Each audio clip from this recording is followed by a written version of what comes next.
Hello, everybody. Welcome to TechRaptor's Capital G Game of the Year Award ceremony. Please hold your applause until the end. We're going to talk about the best games of 2023, and we're going to award number 1 and 2, 3, 4, and 5, and determine it in this little discussion that we're going to have here. I'm Robert Scarpanito, your features editor. And Rotten, editor-in-chief. Privileged Doggett, site founder. Andrew Stretch, editor of the year. Austin Souther, staff writer. Dan Rockwood, currently freelance editor at High Rules Lucky Clover Gazette, as well as over here. Hey. Tyler Chansey, tabletop news writer. Nice. Now, Stretch, very presumptuous. We should probably have a chat about. No, we know. We know. Horseshit. We know. I feel like we didn't have an award ceremony or a discussion or voting. No on this. discussion. Oh, Did we get no, all there was a trophies? huge party. It was great. I was there. I cried. It was wonderful. It was a fun time. All right. Well, I'm honored that we have the editor of the year with Whoa. us on this podcast. What do you edit? What don't I edit? Let's be honest. That's kind of fair. Yeah. The man wears many hats. Yeah, that's what I fucking thought. Who are you wearing? Who are you wearing? Who are you wearing? I'm wearing my crop top right now. Thanks. That's great. That's what an editor of the year should be wearing. A crop top. Yeah. He's setting a Always- trend. And if Crop you're on. if you're only on the audio, it is like a skin tight crop. It's just a crop. It's really an actual crop top that he's wearing. You should Kinda definitely wild. tune into the YouTube. Show up, show out. Yeah. What is editing if not cropping? Exactly. So we have a list of about 20 games here that we did a little bit of pre-show whittling down, and now we're going to do some during show whittling down to get these 20 down to 10 and then to 5, and then we're going to rank those 5, and that will be our game of the year. And it's going to be just as easy as I described. This will only be like a 10-minute video. So, Easily Because we will all definitely agree. For yeah, sure. just get settled. You don't even need to make popcorn for this one. It's easy. So The we game have Bruno Hive Mind. It's going to do what it does. Exactly. So we have this list in alphabetical order to attempt to remove any bias. I don't really know if it's going to help, but we have it in alphabetical order. I'm going to read out all 20, and then we're just going to go at it. We have Alan Wake 2, Armored Core 6, Fires of Rubicon, Baldur's Gate 3, Cocoon, Dave the Diver, Dead Space, Diablo 4, Final Fantasy 16, Hi-Fi Rush, Like a Dragon Gaiden, The Man Who Erased His Name, Marvel Spider-Man 2, Resident Evil 4, Slay the Princess, Star Wars Jedi Survivor, Starfield, Street Fighter 6, Super Mario Bros. Wonder, Super Mario RPG, The Legend of Zelda Tears of the Kingdom, and Turbo Overkill. Change That's a lot of already, games. I'm already exhausted of Yeah. talking about games. Let's just leave it in that order. That's our number one's Alan That's Wake. our order. That's our top 10. Perfect. That's got a problem Yeah. with this. Game over. Yeah. Done. There it is. Wonderful. This is now that we're here, it's So kind much of for lunch. intimidating. Yeah, it's a little- So I feel like there's a few in there we can just already move to 10, right? Like there's some that we all know that are probably 10s. That would into be- the 10. In the 10. Yeah. Okay. Yeah, so we can get rid of Baldur's Gate, right? Yeah, I think Yeah, so. We could put that in Throw the that. 10, I think. Asterion, who? Wow. I'm going to get pummeled once this is over. I think we Random- can safely random fan. say Tears of the Kingdom is also a top 10 game. Yeah, We can it's say. kind of between Baldur's Gate and Tears of the Kingdom. Well, for a you lot don't of the know that. industry. No, for a lot of the know that. industry. The discussion That's has been right. a lot of them. It really has Isn't been a crazy, two-horse though? Like, race in that regard. I don't think that's the case because I mean it definitely deserves to be on the list, but it's kind of crazy that in a year where Tears of the Kingdom released, there's still a lot of contention because true. we have so many other games that we think or that a lot of people think are on par with it or even better. Yeah, we've spoken about it on the podcast before, but 2023 is kind of up there with like 2007 and 1998 as like Just those absurd big years. Yeah. 2023 has absolutely also been mired with AI bullshit and a whole bunch of other industry issues. Yeah. Like It's all layoffs. downhill from here, boys. No, Yeah, It's been yeah. the best year and the worst year in gaming almost. I mean, Yeah. you're not wrong. So A literally, stretch. yeah. I mean, It's kind of like one of the games on this list. It's the best in Well, list. I mean, it's been a huge year of releases, and then we've seen over 70,000 developers get laid off. So Yeah. Yeah. But back to what you were saying before, Stretch. But yeah, like I've been discussing with a few of my friends about Game of the Year, and it's weird because there's stuff people really like, and people think, why isn't this Game of the Year? And I keep telling them, dude, the game is good. It's just that everything else that came out this year is better, and that's the problem right now. I don't know, Tyler. Are you implying that people have subjective taste and that people might like different games out there? Because that's I kind of understand. fucked up. Impossible. That's The human Absolutely. condition is a wild tapestry. I mean, there was a time like Tears of the Kingdom came out in May, right? And that seemed like a lock-in at the time for a lot of Mhm. people. And then the rest of the year happened. So yeah. it's been insane that yeah, for a lot of people it would have been Tears of the Kingdom, I think, in nearly any other year, but because 2023 was the way it was, it's definitely part of the conversation. And you're seeing not only us, but a lot of other people in the industry, have these conversations and sort it out that way. Yeah. Yeah. So I think we probably should start adding more stuff to like the top 10. the upper 10 and the lower 10 before we dive too much deeper into like overall holistic discussion. So I have a very strong upper 10, and that is Resident Evil 4. I think that game I played a lot more than I even expected to, and it, like, the original was probably my favorite horror game ever. One of the best games I've ever played, and I think it even elevated it this year. So I think that at least deserves to be in the upper echelon. I would agree with that. Resident Evil 4 remake was like, I mean, it's one of those where when you hear it's being remade, you kind of worry like, oh no, why would you remake that game? It's already so good. Mhm. And then Capcom still nailed it. I mean, it's like that with Resident Evil 2. It also got nominated for tons of Game of the Year awards. It transformed the original RE2 into something possibly even better than it was, and I think that's the same case with RE4. I get a feeling you and I are kind of on the same wavelength with this, but for me, it's not Resident Evil 4. It's the Dead Space remake, actually. Because it's kind of that same sort of vein, because you think, oh, the originals are still really good. Like, you can still replay the originals, are still really good. But then this remake comes around, and, well, I'm gonna fire some shots. Resident Evil 4 remake is good, but they still had to remove some parts from the original and shift some things around. Dead Space remake, they cut nothing out. If anything else, if anything else they changed, like, yeah, okay, there's one thing. Okay, addendum, addendum, that terrible asteroid shooting sequence is out. Yeah, I was going to say they well changed it. deserved. Yeah. Okay, let me step over my own toes, man. I can do this myself. But yeah, I'm saying the changes are a bit more minimal in terms of gameplay and moment to moments by comparison. And I guess this may be another taste thing. Oh dear God, subjectivity, whatever we're doing. I feel like the 4 remake is a little too po-face compared to the more campy original, whereas the Dead Space remake felt a bit more atmospherically consistent with what the original was going for, and just tightened up the storytelling. So for me, it's a bit more, to me personally, in terms of its iterating and refining. I think the new Resident Evil remakes are going for a different vibe than the old ones, and so you can expect some differences. I think because Dead Space is basically a copy-pasted, more pretty version of the original game, which is also a great horror game, don't get me wrong.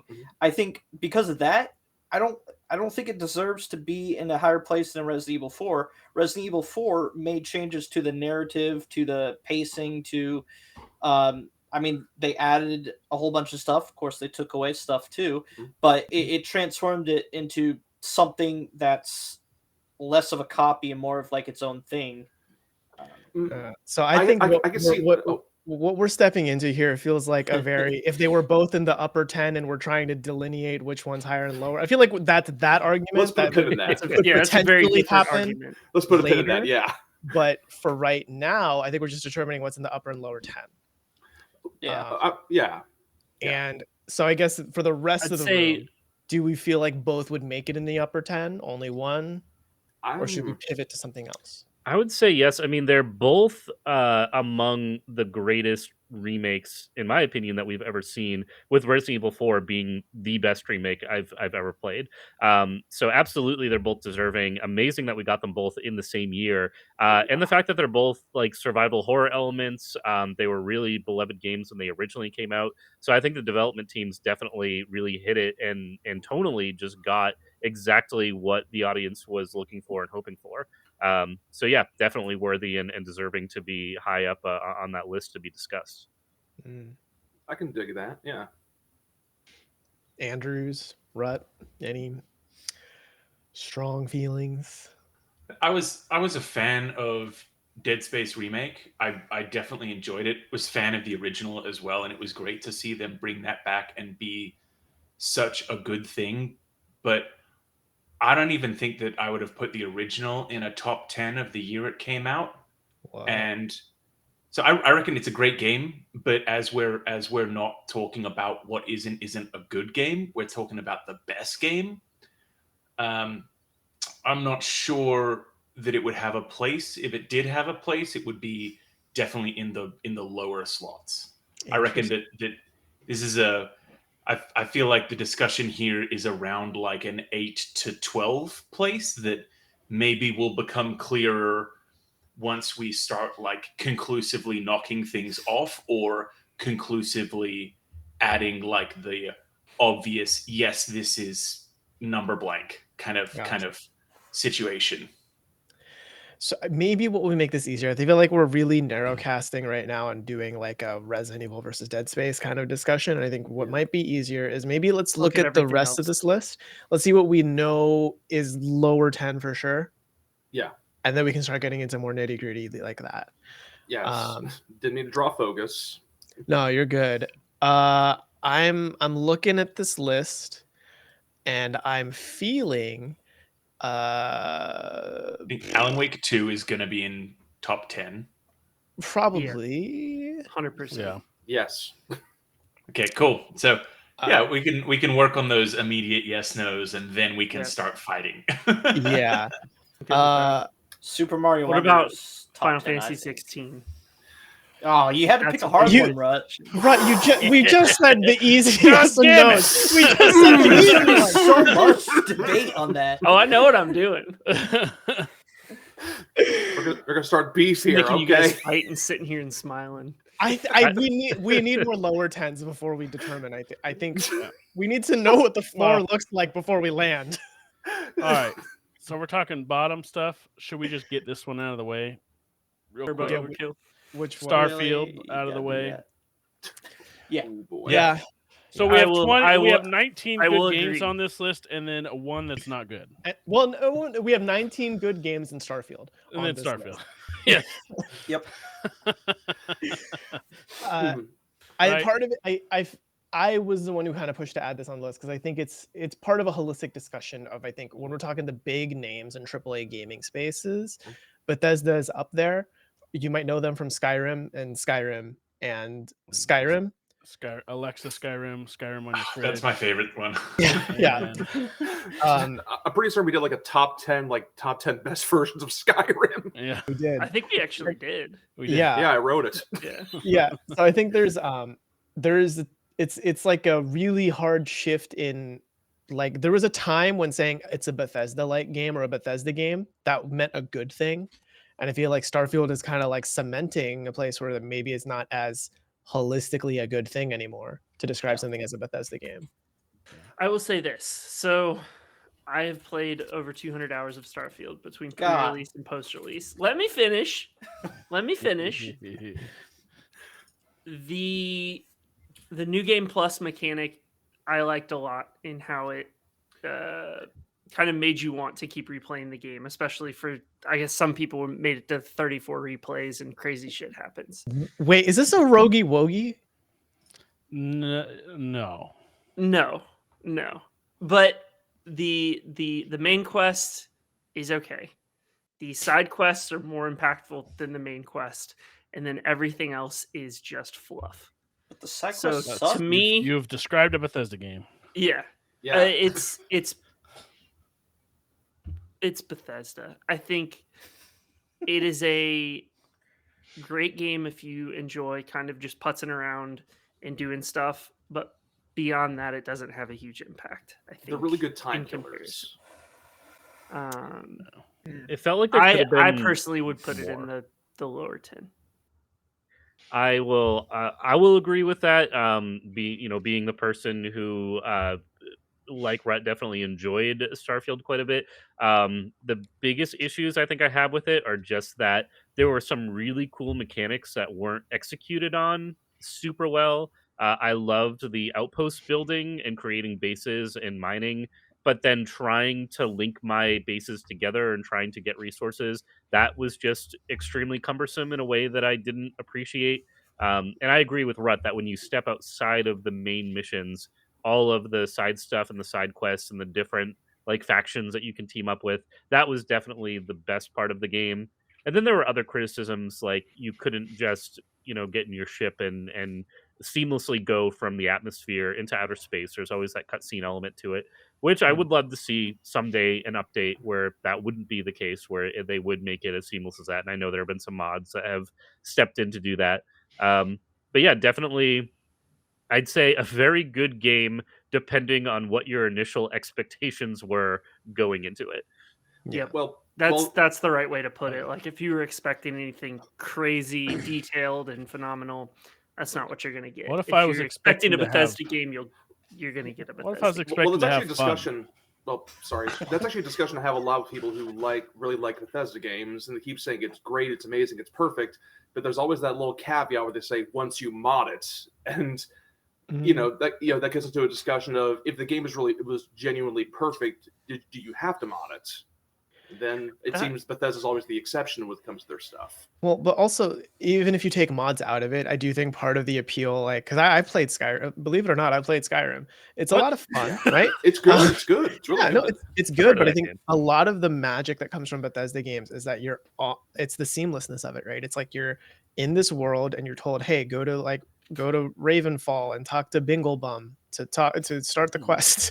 And so you know the road to get Rip to in peace. Ravenfall, but then like there's 8 different caves on the way. There's like that weird tower and there's that thing over there, and then There's a a hill giant dimensional rift ups that your takes you ass. somewhere else, and you're gone for 15 hours. Yeah, and it's like you do all that, and there's no like, well, let me load to get into my ship, and then load to sit in my chair, and then load to pull up my menu, and then load to FTL travel, and then load to get out of my ship, and then load to go into the world to then walk around a literal empty wasteland.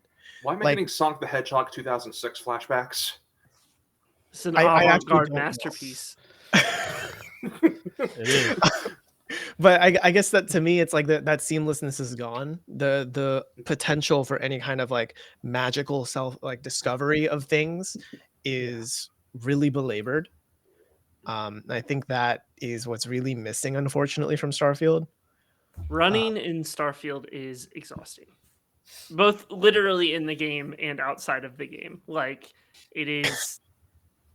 I think you put it best. Like in Skyrim, I think what I always liked was I would just run in a straight line and see what I ran into.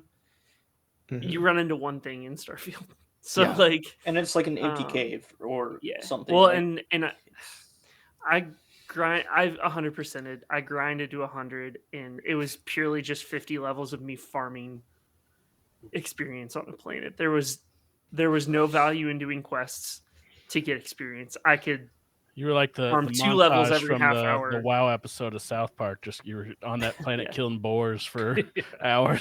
I They found a must have planet absolutely that no had these life. giant bug monsters that gave me 600 XP each, and I did that for 2 weeks until I 100%ed. Basically, Amazing. It's a podcast game. Yeah. So Well, I had Netflix on the other screen. I'm like, So to refocus it all here, I think Starfield it's an important game to recognize that it came out this year. I think it's like it hit 6 million A sales lot, or something. yeah. Yeah, a lot of people have played it, and like Xbox Game Pass is helping out with it too, with the numbers, I imagine. So it's worth discussing, and we're talking about roster of 2023 games, but it's definitely not in the upper 10. I think we should maybe focus on what else is on this list. I'm going to throw out there Super Mario RPG. I think it was a really good port, a really good remaster. I really liked what they did with the post-game content. but I don't think that that's going to be in the top 10. No, I don't think so either. And it's important to recognize that it's a pretty great remake as well compared to, or looking at the other remakes on the list, and they kind of make it more accessible and even easier to beat than before, which I think is kind of a good thing because it kind of cuts out the cumbersome aspects of RPGs. It makes it very streamlined. They took what has become a very modern Mario mentality of like, you can beat the real game blindfolded, but the post-game content, you need to know what you're doing, which I think is definitely an improvement. But still, overall, again, like looking at everything else going on this list, it's just not going to be in top 10. Yeah, That is okay. I do agree.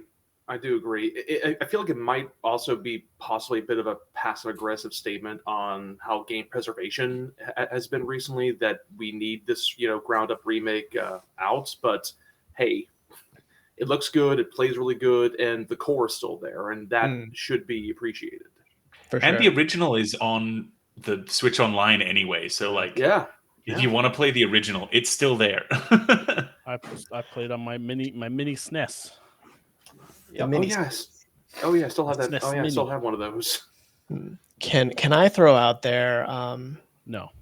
Okay, huge props to From Software, probably like some of the most beloved modern day developers out there. I think Armored Core 6 is very competent and very good, and it's also very hyper focused on a niche audience that wants to play in Gundams.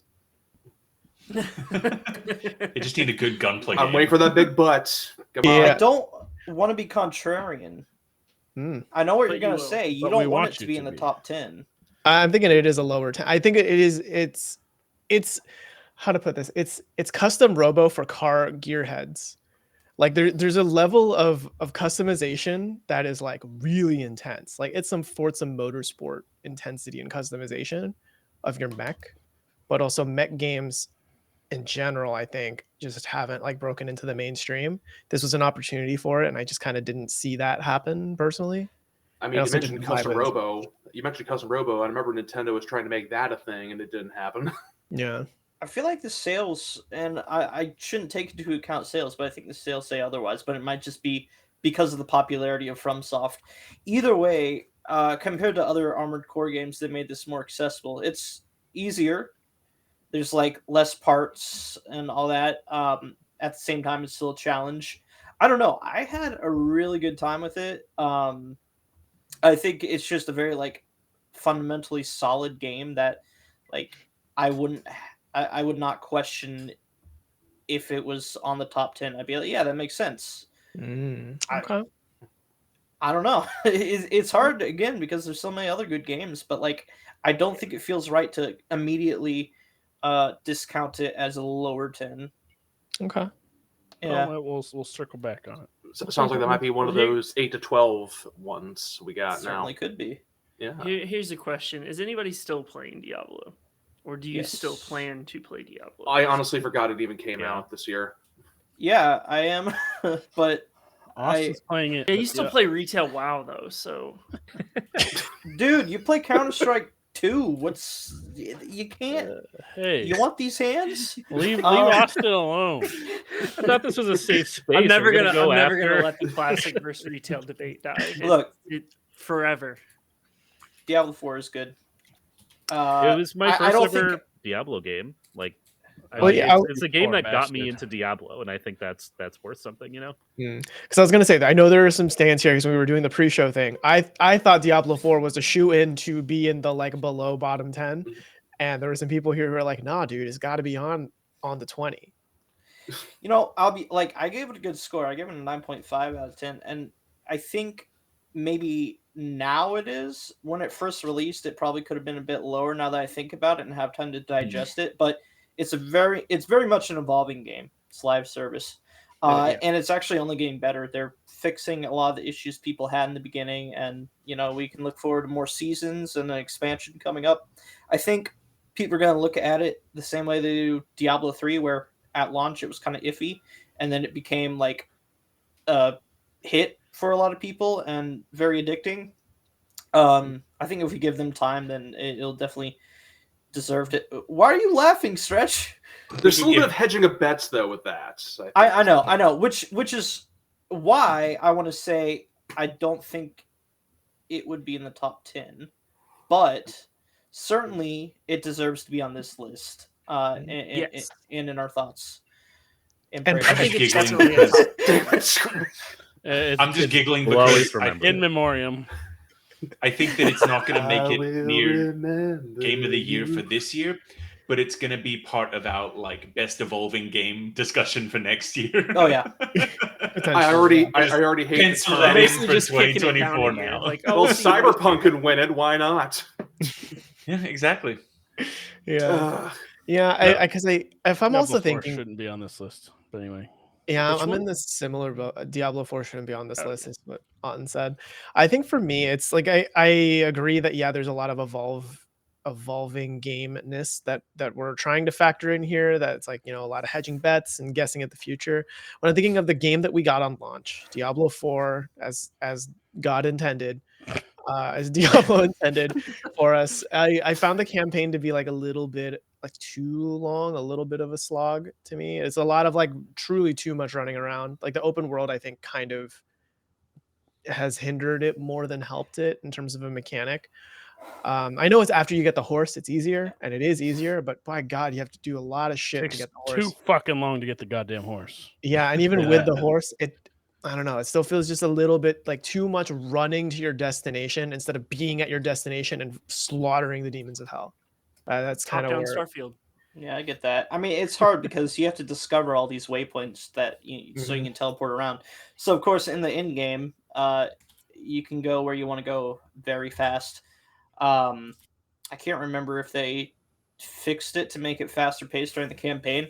I liked the campaign, but I totally get it being a slog when you have to walk around everywhere. I think Yeah. it's by design they want you to explore the world since it's the first like non generated like open world in a Diablo game, but like it's a totally valid point that you bring up. Yeah, and maybe part of it too is my brain's just rotted from like hours and hours of like rifts from Diablo 3, where it's just like it's just pure immediate dopamine, no waiting, right? And that's just what I've been waiting for. Considering I've been really big into Destiny 2, when you started talking about let's see how it goes, I'm like, I've played Lightfall. It can drop in quality. Yeah. So that's Diablo 4, bottom 10, honor to be nominated. In our thoughts and prayers. Yeah, in that game, like Austin, you twist. reviewed it. You played it primarily solo, right? To go through the campaign. I played that entire game multiplayer with a group of friends. There was 4 of us that played through. Austin and I played together a couple of times. That was super fun. So I think viewing it as a multiplayer experience versus a single player experience, very different views there in terms of, I think, the longevity of the game and how enjoyable the game could be. But as a multiplayer thing to do with my friends, yeah, I had a blast with it and definitely plan to continue to play more as we continue. Nice. All right. What else do we got on this list? I'm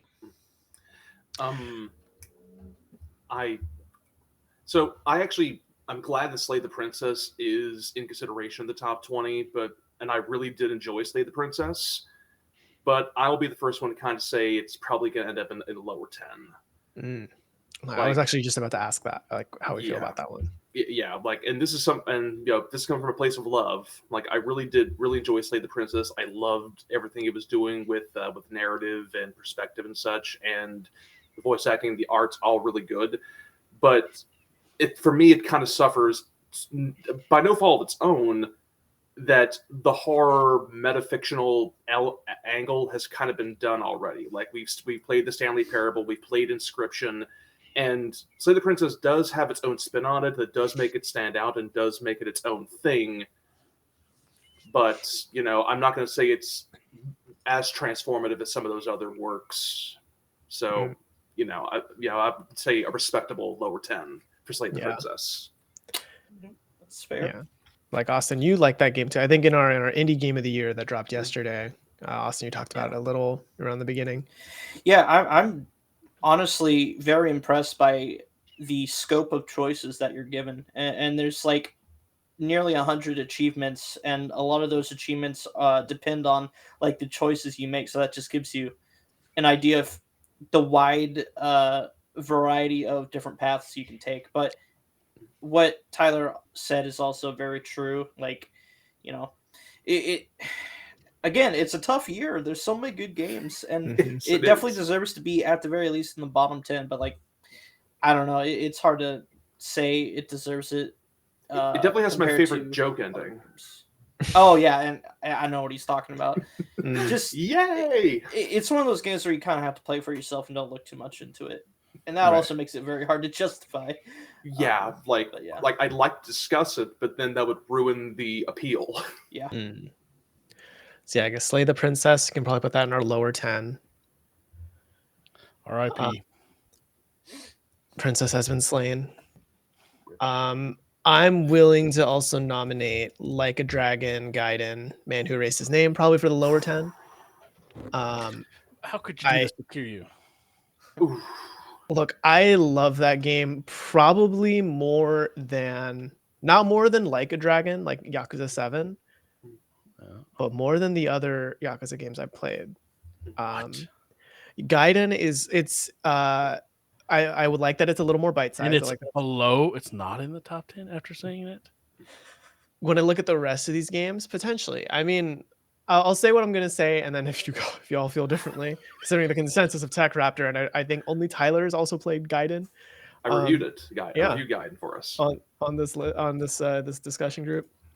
I do like the story. I think it's surprising in ways I wasn't expecting. It's still like really dumb shit. Like Kiryu's Spider-Man now. He has like a light laser lasso attached to I think his watch that you can use to wrangle people from afar, but also you use it in the game to like swing off shit in weird ways. So far, I'm not seeing any arguments for below 10. You have rockets in your shoes, man. It's so good. That's what I'm saying. That's what I'm The cigar saying. bombs. You know what's You better mentioned than cigar rocket bombs. shoes? These chainsaw legs. We'll get to those. Shut We'll get to those. God, chainsaw. Cigar bombs. Yes. That's my rebuttal. Cigar bombs. Yeah, cigarette bombs are great. You call in drones. The ending of it really surprised me. I actually cried at the ending of it because I was like not expecting the hit What? that it. I'm right goes there with you. I'm right there And- with you, and- Scrap. Yeah, and I know that like the Yakuza games, the Like a Dragon games, they can get very emotional, but usually it's kind of like emotion hidden under like this kind of not toxic masculinity, but definitely masculinity, like almost comical masculinity and bravado, right? I think there's some positive elements there too. Yeah, there's a lot of positive masculinity as well. I think it's like probably one of the best interpretations of masculinity that doesn't feel really shitty and alpha, right? Yeah, not like that. Yeah, but there's just a moment of like raw emotion at the end of this one that really took me by surprise and how well done it was. I do have to second that, and I feel like it's because the experience is so bite-sized, the narrative, is much more deliberate with its beats. Because when I was reviewing it, did a bit of research, I remembered, oh yeah, this was made in 6 months. Like, so they had to focus and refine their scope. And I feel like that really helped the story just really hit you at the end with how it did it. Because once again, I'm a fan of the Yakuza games, but there are points where they can really meander and have some real what the hell twists with some of the stuff that happens. It can get a little here and there. Like a Dragon, Gaiden, you play that start to finish, it's breezy. Mhm. You just go start, middle, and credits. Yeah, I think my knock for it is it's the end is really good. It's like that last like cutscene is fantastic. The road to it, real silly. It's like you go to a fucking tanker in the middle of nowhere that has a giant like casino fucking thing, and it's real weird. With a Real really silly. elaborate deathmatch arena. Just Yeah, like it's the silliness you'd expect from Yakuza, and you get that tonal like. I feel like the Yakuza games do balance the tones pretty decently, considering how weird it is. But when we're just talking like best games of 2023, I am not sure if I feel like it's in a top 10, considering some of these other things on our list.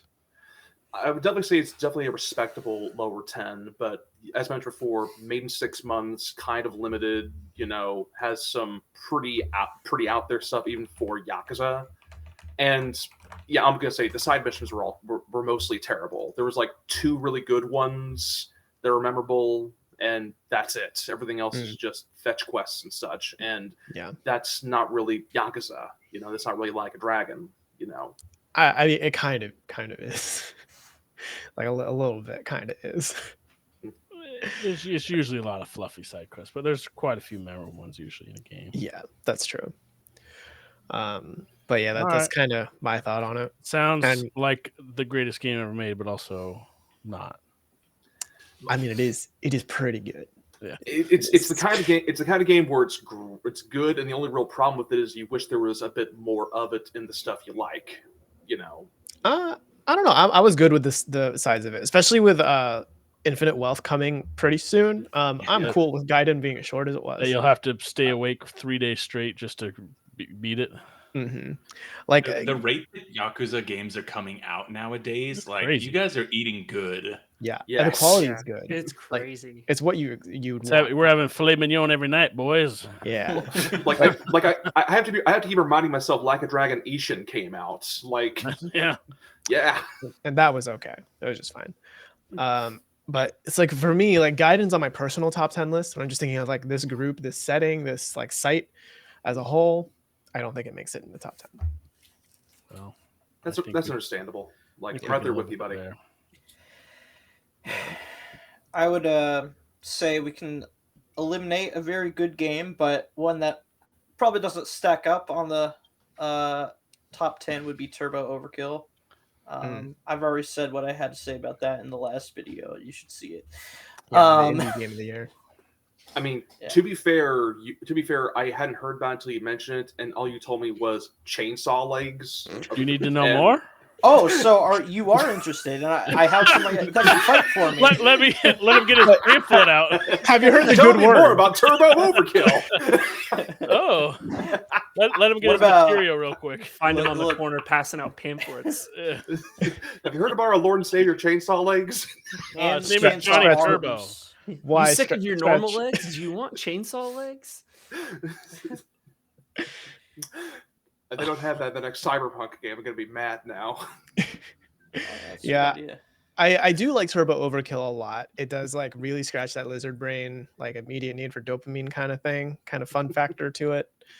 I could see counter to it is that Austin said that he thought it was the best shooter this year. Mm. I mean, And the best shooter of this year, with how expansive of a genre that is, isn't a top 10 game. There were a lot of shooters that came out this year, and it's definitely on the top, but also were most of these shooters actually any good? I'm just saying it's a huge genre. Great shooters this year. Yeah, there's really not that much. And I mean, I'm not saying the bar is low, but again, looking at the other things we have on the list, I think I'm not the one that's I mean, if you want to fight for it, I'll be there with you. Every game no, on this I'm list, just saying. Every game on this list is better than the day before. Yeah, that's true. Yeah. Lowest bar you could clear, but yeah. You're also better than the Quiet Man. I know it's controversial to say. Delightful. Well, if we're just talking about shooters though, or even just first person games, I feel like Ghost Runner 2 is a bit underrated. It's not on the list, but I if you really want a good, high paced thing, that's where my brain went when you mentioned Turbo Overkill. If we're just talking pure adrenaline movement shooter FPS. Yeah, but I don't have chainsaws, so Yeah, you don't have chainsaw legs or arms. Up that counter stretch. But ninja swords. What if just looking Splatoon 3 didn't come out this year? Because that takes best shooter. Any year there's a Splatoon entry. So that's really, fair. really good that yeah. You know what? We're lucky. They're lucky. Yeah. This is why I like how based this is. Everybody's like ninja swords and chainsaw legs. You're like ink. Yeah. Stay like fresh, GTA 6 better watch out, because if it comes out the same year as Splatoon 4, oh shit, it's head to head. There's a lot of crossover between those two audiences. So yeah, yeah, true. But isn't it like GTA's circle is like everyone, and so everything overlaps. The Yeah. audience is Yeah. literally all people. Very good point. So we're moving Turbo Overkill to lower 10. Is I that mean, Yeah, I that's think fair. so. okay? So we're down to 14 games left. Only 2 of them were for sure our top 10. Yeah. Scrappy, where are you at with Street Fighter 6? I think it's the best fighting game of the year, easily. I actually put that on the list too. So like, I'm with. Yeah, I'm a big Mortal Kombat apologist, and I'll agree hands down. Street Fighter 6 definitely takes it. Yeah, I think the campaign is the best tutorial for a fighting game you could ever ask for, and it's packaged in a way that is approachable to people who don't play a lot of fighting games, right? Oh yeah. So I think I guess it goes back to the argument Otten was just making about Turbo Overkill. If it's the best shooter of the year, does it deserve to be on this list? If Street Fighter 6 is the best fighting game of the year, does it deserve to be on the top? Let's also think of the fighting genre is far more niche than the shooter genre. It is very much so. I Well, the think- FGC has gotten bigger, but it's still True. It's definitely pretty on the niche. rise. I mean, all I'm gonna say is that Street Fighter 6 is lucky that Multiverses went back into hiding. yeah. Are you trying to tell but me is- Ultra Instinct Shaggy would have just, bodied Street Fighter 6 conceptually? Yeah, no, 100%. From a just like a pure game standpoint, Street Fighter 6 is a very polished experience, and I think it's also kind of reinvigorated a lot of people's interest in fighting games. I think it's a game you can pick up and play with friends, even if you don't have a lot of experience, and still have a good time with all the accessibility features and just the, I don't know, just the ease in which you can play it. It's not the simplest fighting game ever, but it certainly makes it a very, it's a good step forward to make games like this more accessible for a wider audience. Mhm. So I mean, the modern controls are actually very approachable to the point where like some pros are like highly ranked and using modern controls, which like basically eliminates the need to learn how to do like half circles and quarter circles and like input them properly. Didn't the Street Fighter 6 accessibility mode lead to a whole bunch of people getting motion sick and throwing up? That I don't know about. I think you're probably Yeah. maybe thinking of Tekken, but Mm, Yeah, I think if you're we thinking do of want to Tekken. talk, in like there's It's the Well, that's- colorblind mode. that's Oh, a whole yeah, different yeah, thing. no, I'm but wrong. I will say, Yeah. in terms of accessibility, a blind person played Street Fighter 6 at Evo and won like some of his matches. That's how good the accessibility is for Street Fighter 6. Mhm. I think that should be praised, even if it's not in our top 10, which I would Absolutely. honestly fight for. I think the fact that one of the most mechanically difficult games genres is that accessible is an achievement all around. Yeah. So as we're at this point where we're at 14, and go back to what I was saying when we had the discussion earlier between Dead Space and Resident Evil, we are now getting into that stage where things are gonna get harder and harder to pick. So a game like Pistols Street and Fighter swords. 6, may be like a great game, but among the other great games, we're gonna have to be making these harder calls now. So keep that in mind. I'm wondering, is it maybe good to revisit the list and think of things that are for sure top 10 to like narrow down the things that are maybes? So two that are kind of standing out to me that we haven't really discussed much would be Dave the Diver and Hi-Fi Rush. Because Hi-Fi Rush was definitely an absolute surprise when it came out, but it was a great game, really fun, really intriguing idea for a rhythm game, but it was kind of flash in the pan. That I feel like a week later, like people had either picked it up and really liked it, or it went largely I ignored. don't know. It was stuck around for a while, but that was back in January, though, right? So we have it was a long time ago. a year of fuzz to forget that a little bit. It was a pretty big fucking thing when it was out for a Yeah. while. Not From to what I mention recall. it was a game that really had legs because once again that just dropped with like no real fanfare, just sort of Yep. dropped and then word of mouth carried and it just kept going. Like I would think Hi-Fi Rush is on the 10, personally. I would definitely say. I would lean toward it being in the upper 10 personally as Yeah. well. I Okay. think as like it takes two things that should be clunky together and makes it work. Like from a genre gameplay perspective. Okay, I'd be so people are. okay, like with Hi-Fi Rush. I could go either way on it. I did post an article last February, basically saying like, if you're not into rhythm games, try this game out anyways because it does a really cool things and it makes it more accessible. I feel like to someone who might not be as interested in the rhythm genre. So I think it helped break some barriers in that way. In addition to being a really like fun, well designed and well built game for sure. Yeah. And the final boss fight, the song they use for it is "The Perfect Drug" by 9 Inch Nails. Oh my god, it was so cool. The way they use that song in the fight is so fucking cool. Well, then, it sounds like that's a lock for the top 10. What are I people's think thoughts so. on Dave the Diver?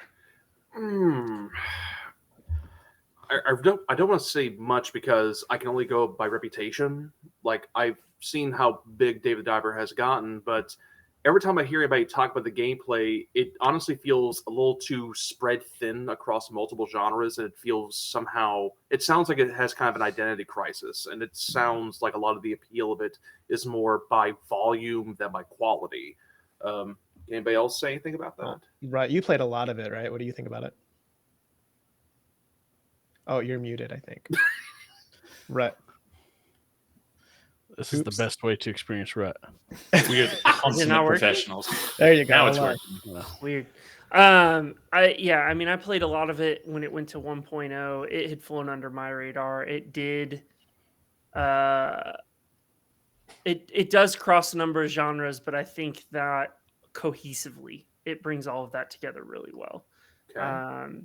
The generally repetition can suck, but the kind of that repeat dive to get fish, every single dive still felt different because of the kind of the change in the atmosphere, the different fish depending on the conditions.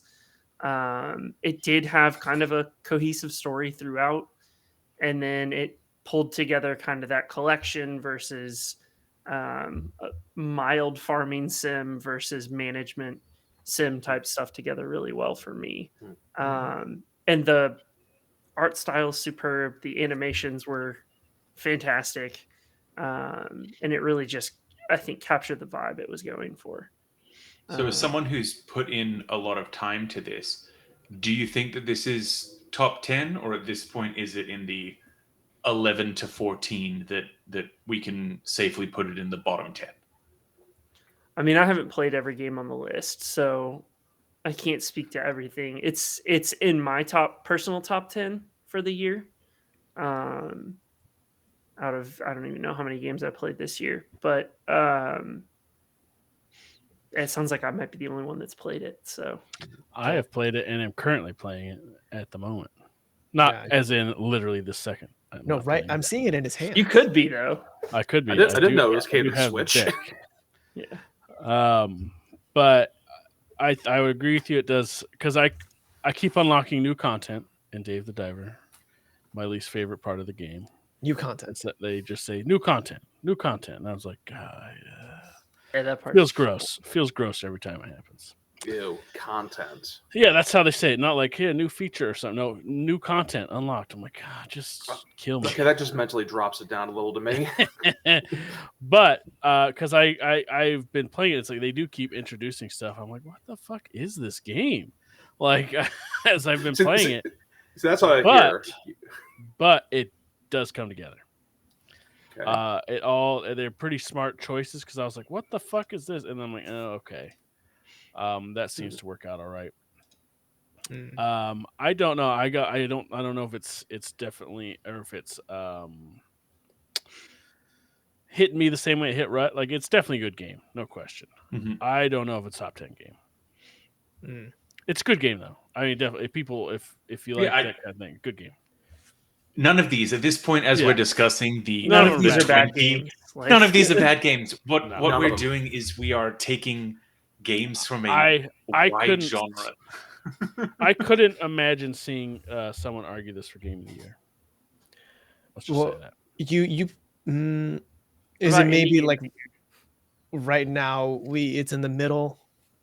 Maybe. Yeah. Well, I mean, it's is it? I mean, at this point, there yeah. not even a middle. We're like Yeah. we've lost middle ground.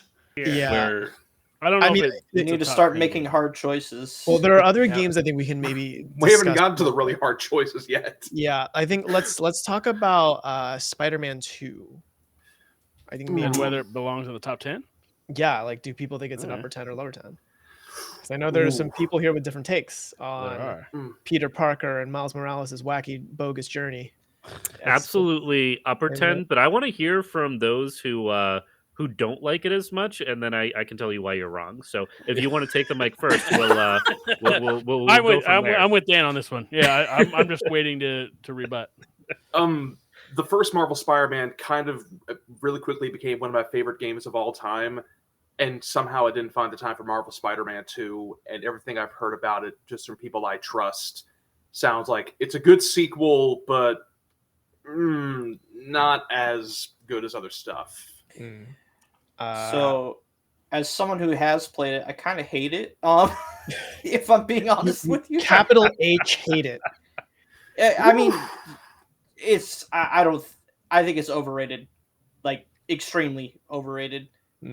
Open world bloat, terrible.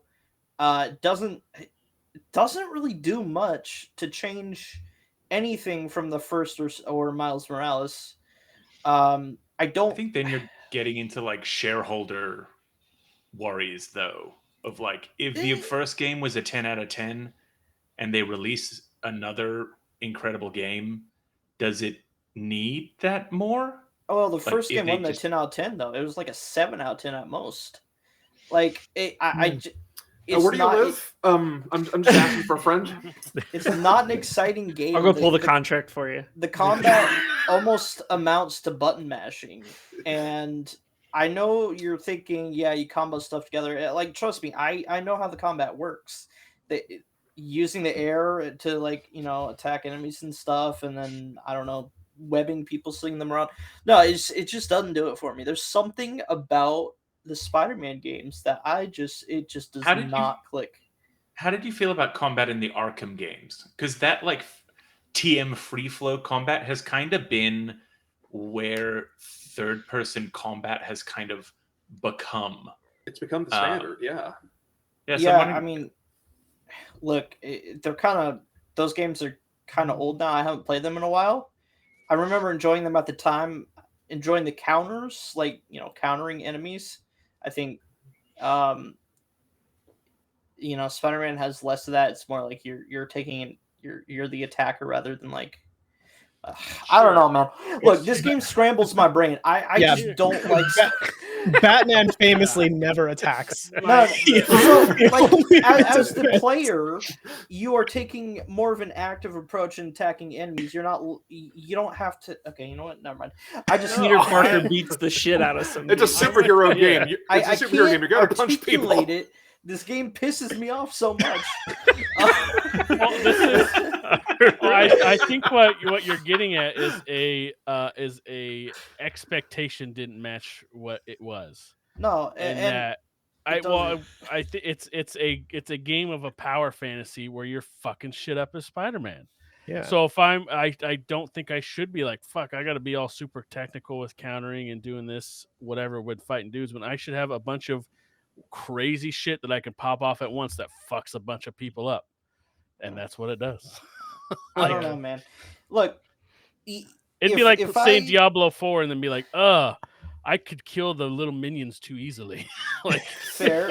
Look, if I disregard combat, I can talk about how, like, just like, even my suspending disbelief could not help with the story in Spider-Man 2. I thought it was probably the poorest aspect of it, because I didn't enjoy the combat. The thing that would keep me to stay to see the end was the story. And I got like right up to the end and I could not push myself to play it because I did not give a shit about what would happen to any of these people. Like, God, I don't know. I mean, I think actually, there are definitely pacing issues with the Spider-Man 2 story. Yeah. I feel like the Miles got sidelined incredibly hard. Yeah, he's the best part of the game. And that was rough to see. And I really enjoyed then going and doing the Harlem quests with him. Yes. I think that was, and then like the museum walk at the end, that was really fun and interesting. That was a great one. And I feel like they didn't give Peter enough of a ramp up to being evil Peter. So like definitely story he went too angsty, too hard, too quickly, I found. Yeah. You didn't do any of this? No, he Didn't didn't say know anything about Harry's storyline. Yeah, Harry's stuff was... He kind of went from like 0 to ape shit like pretty damn fast after you resolve Peter's issues. Yeah.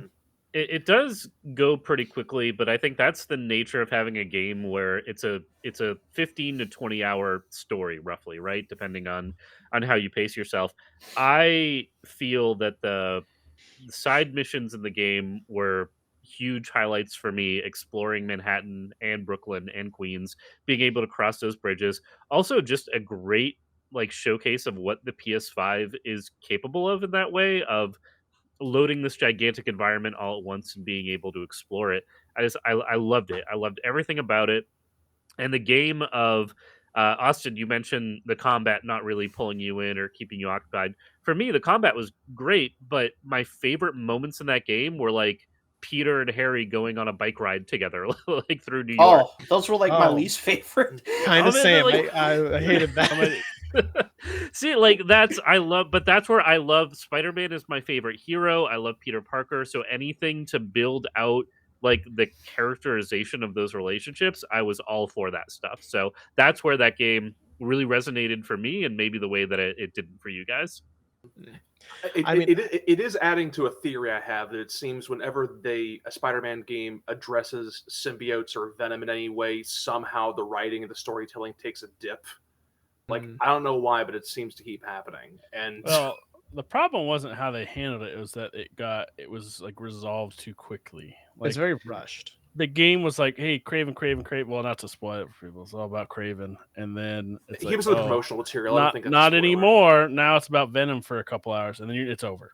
Yeah. Like Venom, I'm here. Credits. Yeah. In terms of story, this definitely feels like a middle child, right? It's definitely it's the middle story to bridge the gap between 1 and 3, because it sets up a lot of seeds that will potentially, we assume, and unfortunately with the leak, we know a little bit of what the next thing is. So it sounds like it kind of has sort of the same pacing and story problems as the Across the Spider-Verse movie, where it's colorful, a lot of stuff happens, but what was the theme? What was the stuff? What was the coherent narrative there? Like, do you mean the one that's like a part 1 of the second we haven't seen yet? Yeah, that's what I feel like. You know, like you were saying, middle entry syndrome. Yeah, but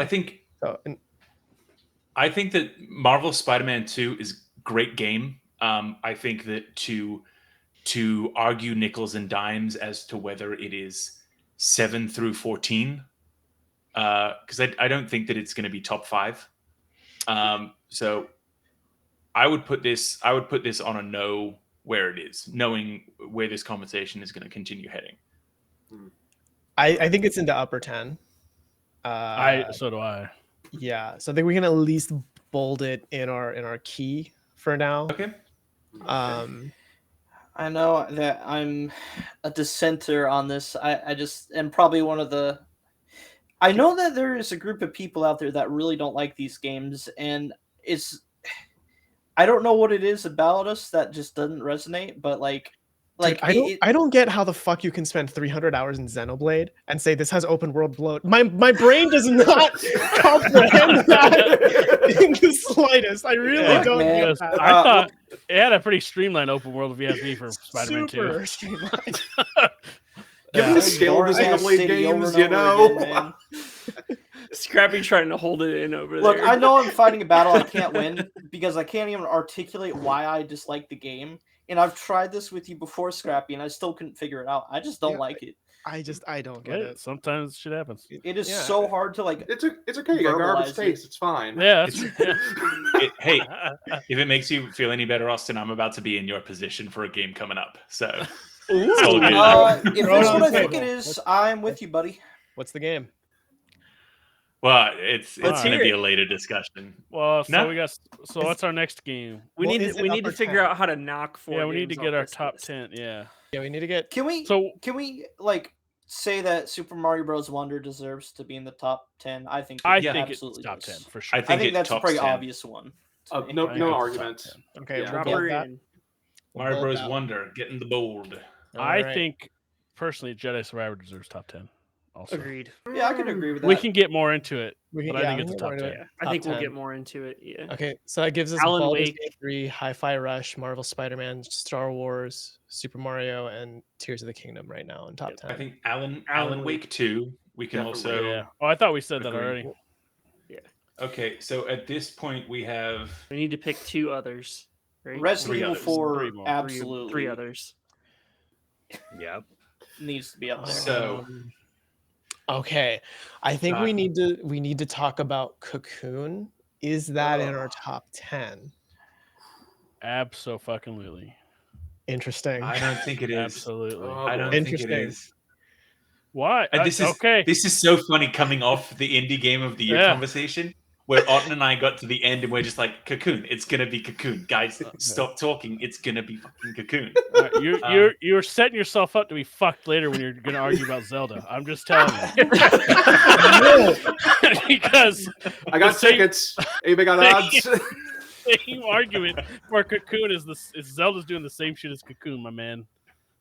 Yeah, no, and in fact, I've got quotes written down from you Whoa, from last he's- conversation. He's got Your receipts. He got his lawyers. Receipts, guys. Yes! Oh, this is great. I cannot fucking wait for those to come in. because I know that you and I are fucking arguing.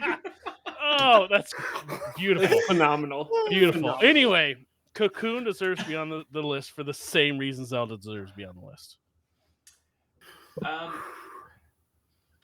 Because of how it gets interesting with gameplay and its thoughtful design and gets playful with mechanics, and it really gets people that love talking about games like the 7 of us.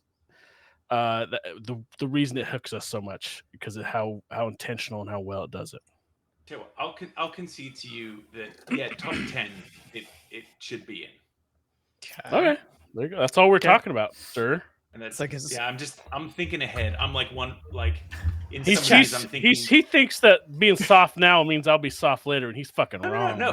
It's just I'm thinking, why are we spending time nickel and diming 7th and 8th place when we've got to get rid of those anyway? You know?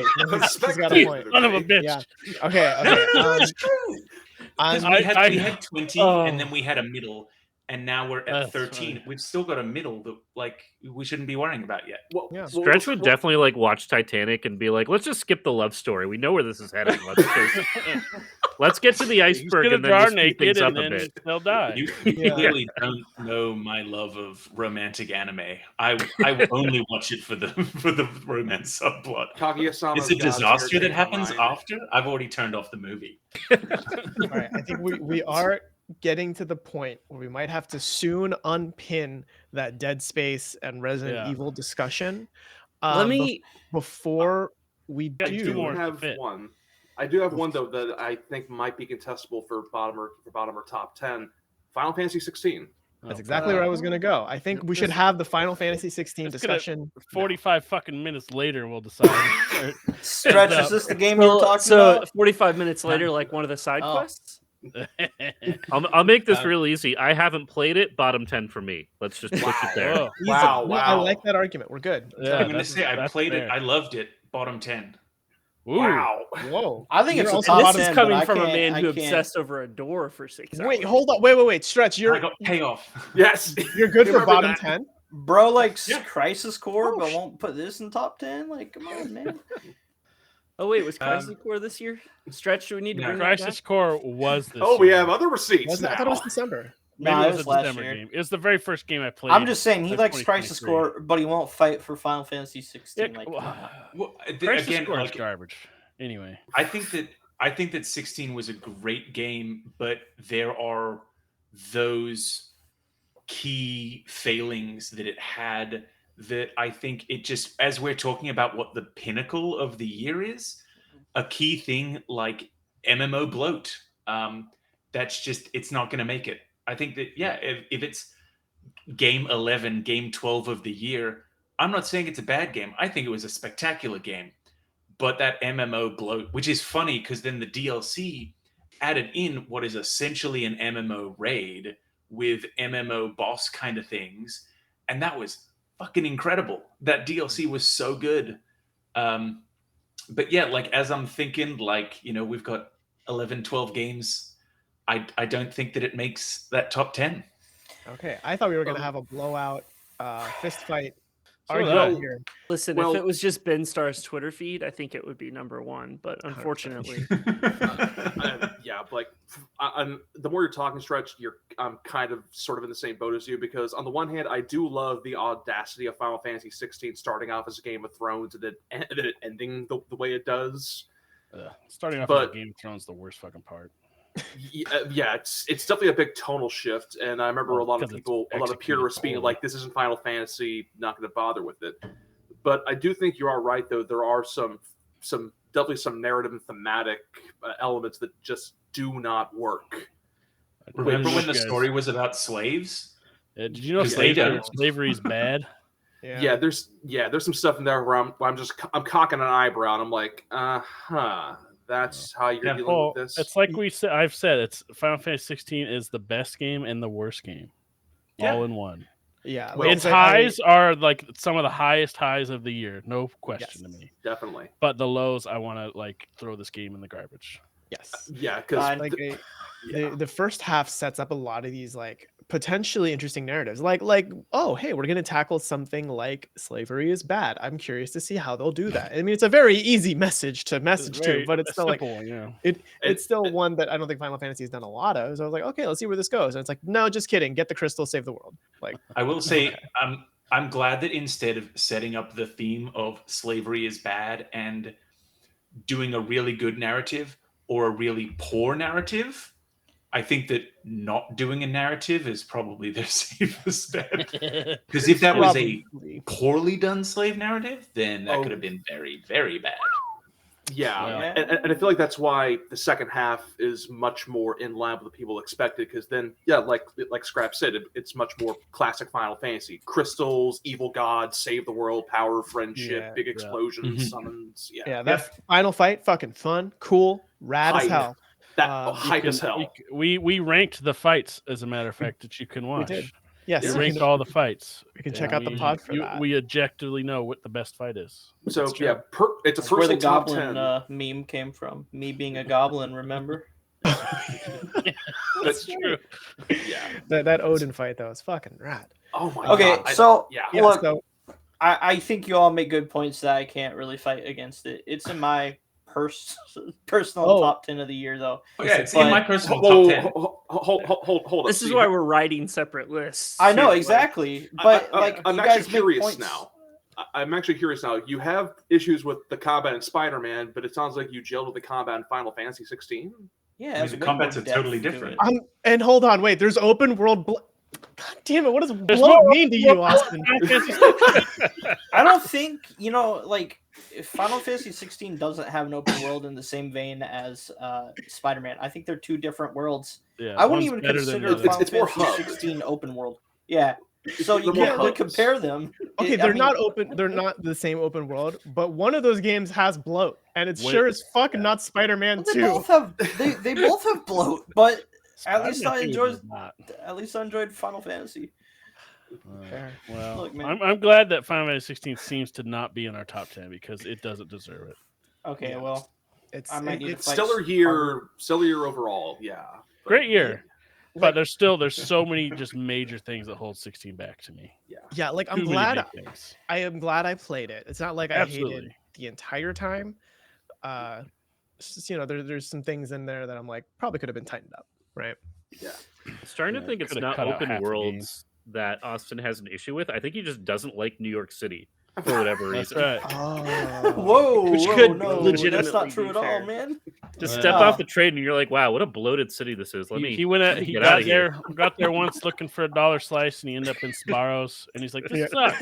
This is I the went New to York's Michael best Scott's pizza. favorite place, dude. So where are we at here? We have 4, 5, 6. And I'm like, gonna I'm fine throw getting out rid of Armored something. Core. Like, I don't. We got Once you 2 narrow more to down the put in the list, top it's a bit 10. harder to keep Yeah. Armored Core in there. I think Armored Core 6. This is the moment we can bring it down to the bottom 10 as well. Peace. Uh, I think Resident Evil 4 is like an obvious one. I think a lot of us like it. I don't know why we wouldn't put it in the top 10 personally. yeah. I think the final 2 are Resident Evil 4 and Street Fighter 6. Yeah. Oh, so that would mean moving Dave the Diver and Dead Space down to the bottom 10. Yeah, that's what I- Okay, all right. That discussion. Let's take the pin out. Okay. Well, before we take that pin out, Dave the Diver, final call. I Bottom think 10? it's a bottom 10. Bottom 10, yeah. I would say bottom. Bottom 10. Okay. What about you? David- Can you live with that, Rhett? Are you gonna I can cry live with it. about it? No, I don't it's in care my if you list, are. I so- just would like to know. Okay. And so then it sounds like Resident Evil 4 is in the top 10, and now we're debating between Dead Space and Street Fighter 6. Is Ooh. that what we're looking at right now in terms of what's that Seems the to be. final slot? Yeah. All right. I mean, if we're gonna debate that, I would say Street Fighter 6, just because of the major positive additions to the series, in terms of Yeah. ability for new players to jump in, and just a lot of the stuff that they changed that's been super positive for the title And itself. Dead Space just made a good game again. Like that's easy. I could do that. Yeah, And they just Well, that's kind of the prettied up problem the I have with visuals it and, as well. and called it You a can- day. Like, You Well- could say the same thing about Resident Evil 4, though. Right? You can say that about You any Which was game the on point I was this going to make earlier. Yeah. Is I feel like both shouldn't even be in the list because they're just remakes. no. And, Well, If and they I were say that remasters, as I a would huge agree Final with you. Fantasy VII remake fan, but it flipped. A lot Well, of stuff say on its 7 head. remakes Well, a totally new game. Like, that's- ironically, 7 remake isn't a remake. Yes. Yeah, it's a I would complete argue. redo for the most part, and that's Well, that's Nomura's usually for me, fucking I'm with like- us is what that title is. if I have So, to look. I at mean, it. not to throw too much of a spanner, but as we're trying to work towards getting a top 5, we're arguing about Or top 10 10. and 11. We Yeah, want So to. you could probably just get rid of both of them as we continue to whittle away, because we're going to have to start Honestly, readdressing. I'm I take on this as an everything offense in just a personally, and I will not stand for it. I would put RE4 in top 5, honestly. Like, Oh, I will. God. Then We're may- not then we're not maybe doing is that the- yet. is the move maybe like this is our top 11 of the year, Yeah, and and now we're we just- start Yeah, Here's looking our at top 5. 11, and then we'll just start yeeting them. Yeah, no, and then we start doing You 5 instead of Top deciding 11 between. and then reassess. Yeah. Oh boy. Either Okay. way, I know we're gonna have beef once this is over. Okay, so now we're looking at Alan Wake 2, Baldur's Gate 3, Cocoon, Dead Space, Hi-Fi Rush, Marvel Spider-Man 2, Resident Evil 4, Star Wars Jedi Survivor, Street Fighter 6, Super Mario Bros. Wonder, The Legend of Zelda, Tears of the Kingdom. I'll give you the top 5 right now. You say Dave the Don't let Ruck cook. He's gonna pull Alan rank Wake- on us. Just go Alan ahead. Wake, Baldur's Gate, Jedi Survivor, Tears of the Kingdom, and Cocoon. That's not. No. No, No. no. I'm gonna laugh if that's where we end up. I'm I gonna think- contest. I'm gonna If we contest want Jedi to- That was not in order either. I know That we was haven't just- talked about either of them yet, but we all know Baldur's Gate 3 and Tears of the Kingdom are going in top 5. They're going to the Yeah. top. Yeah, easy. Top Yeah, two, like, right? I think the fact that we haven't talked about them. We haven't is, talked like, about them Yeah. because We we are don't all even- aware. Everybody of else has been Just- talking just about pull it. It's those everywhere. right now. it. We know for a fact those are top 5. Yes. No question So- with those. The qualities the are very order- self-evident. The order we haven't determined yet, Nope. but they're in the top 5. So I Um, currently have 2 of 5. I know the order. So Can I Well- just say, like, That's the bingo free space, these two. if there's one game I want on the top 5 that we haven't put already, Super Mario Bros. Wonder Ooh, deserves it. coming out of the gate with that. And we haven't really talked much about it, but Oh, yeah. it is probably, if not the best 2D Mario platformer. at the very least, since Super Mario Bros. Or Super Mario World on the SNES, which is saying a lot because that game was already hailed as like perfect at what it does. But this has put the 2D Mario games on par with the 3D Mario games, which is to say, you know, I mean, they're different gameplay wise, but it's like Mario's Odyssey for 2D games. Like that's how good it is, right? So, just it's executed so well in art, design. The hard levels are fucking hard. Like there's actual challenge to it. Honestly, it's just it's so much fun to play. Which at the end of the day, that's why we play video games, right? For fun. No, that's stupid. No, okay, the my reason bad. why you play Not video necessarily. games is so you get mad online and Sounds yell terrible. at people online over inane nonsense. Yeah, I play I'm video okay- games for achievements. I'm okay Oh. saying that Super Mario Bros. Wonder would be in top 5. Otten, I need you. In terms of I think I might be the only stick in the mud, and I think am Otten not a fan of it. I Might have do something to like say. it a lot, Ooh. and I enjoy it a lot. high praise. I At the sense very a least, butt. number 5. Like we've all been in this biz for too long. Somebody saying I like it a lot is whoa. no, he just likes it a lot. I like it a lot and I love it. Like Alright. two very different. He might. Okay, Like Okay, it. I mean, and I don't again, if know. this is something I that's more difficult, then we can pivot to chat about let's other put a things. pin in this Let's one. pin now, it for a yeah. minute, and we'll come Okay, back to it. Look, I if we would put say that in there, won't be right. Like, is that not enough? That for you can't be the guys? goal. That cannot be the goal for this. We're an institution.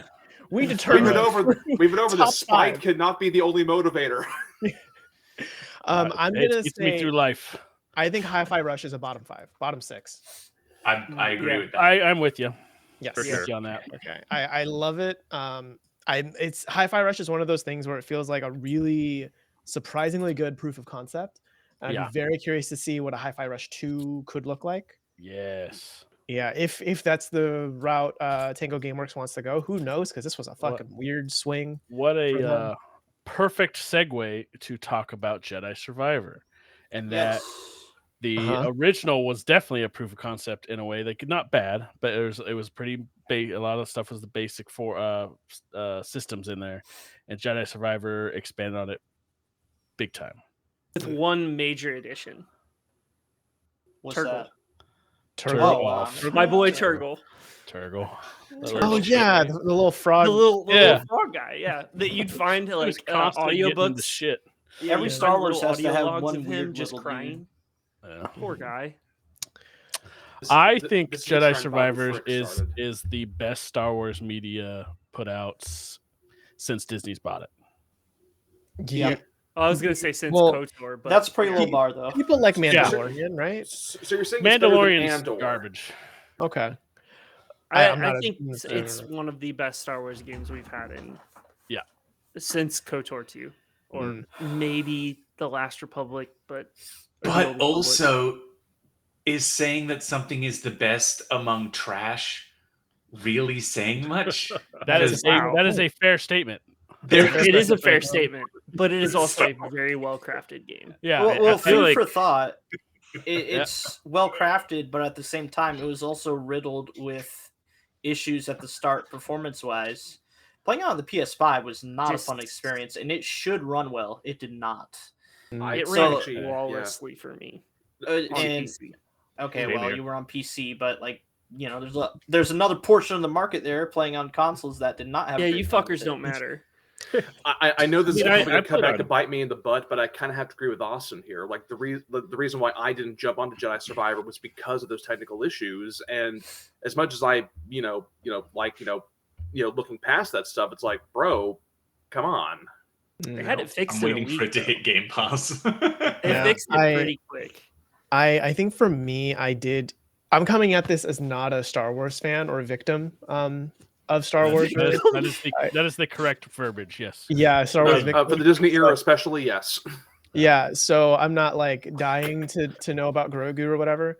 Jedi Survivor, I think, was a really it is a much better game than Fallen Order. Because Fallen Order I think was surprising, right? Because like Star Wars, who gives a shit? Dark Souls, Star Wars, who gives a shit? And then it was like, oh wait, maybe. And Maybe I give a Survivor, yeah, maybe Survivor kind of delivered a bit more on it. And there were some pretty hype moments in Survivor, but I also think if we're talking creme de la creme, cream of the crop, best of the best, I don't know if it's in top 5 for me. I don't know why, but now I just want to. If they do the next Jedi game, I want like a Randy Savage bad guy. Now you're saying cream of the crop. Cream of the crop. I think with Survivor, I think it sets up like toward the latter part of it where like you get certain powers. I'm very interested to see if they'll do anything with that in the third, because I think they're doing a trilogy, right? They are. Yeah. We already know So I want to Star know. Wars contractually needs to always be a trilogy. Yeah, It's true. it's either a one-off or a trilogy. You don't. There's no in between. Yeah. So I'd want to for Rogue see 2. that. I think that could be very cool, and that could potentially be like a best game of the year that comes out. Survivor, I could take or leave personally. I mean, like, we're not saying that any of these games are bad at this point. This is like the whittle it down stage. So, gotta make those hard cuts. Yeah, you gotta take a chisel to that lightsaber. What I'd say I gotta about stand by Dead favorites. Space and Resident Evil 4 lower than it though. that Jedi. What I would say for Jedi Survivor is that it delivers on its two big things you want out of this game, two big promises that it's making. The combat's great, fun, and the big set piece moments are fucking rad. Yeah. And the open world isn't exhausting. It's not bloated. Very much It's not. not it is exactly what it needs to be and nothing more. Yeah, because there are a lot of memorable set pieces in Survivor, right? Like I'm thinking of the giant squid drill thing. Fantastic. The part in the archives. Yes. What about the door? The door electrician or whatever. Rick the door technician or whatever. Yeah. Mm-hmm. I love them talking people about died that. to him. That's crazy. Yeah.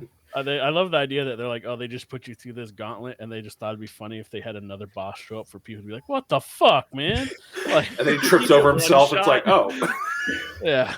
You know what I wish they did, and I know this is probably not even relevant, but I wish that they did more with Coruscant because, like, it's such a cool setting, and we haven't seen a game like fully realize its potential. We were gonna get like what Star Wars 1313. 1313. That didn't work out. We may it would have been without awesome, I think. But there's Outlaws. Give it to Bethesda. Right. Yes. A Star Wars Bethesda game. Do we maybe pivot from Jedi Survivor? We can pivot from Jedi Survivor. Yeah. Okay. I want to see them fight to the death over Dead Space and Resident Evil 4. I don't know what the hell Dead Space is doing up there, if I'm being honest. Okay. Yeah, what the fuck are we doing here? All right. Now we're getting to the meat of this podcast. All right, let's move this fucking fight. You know, I used to work in a childcare, and basically, if two people are fighting over one thing, you just take it away. Let's just take away both Resident Evil and Dead Space for the last 10 minutes.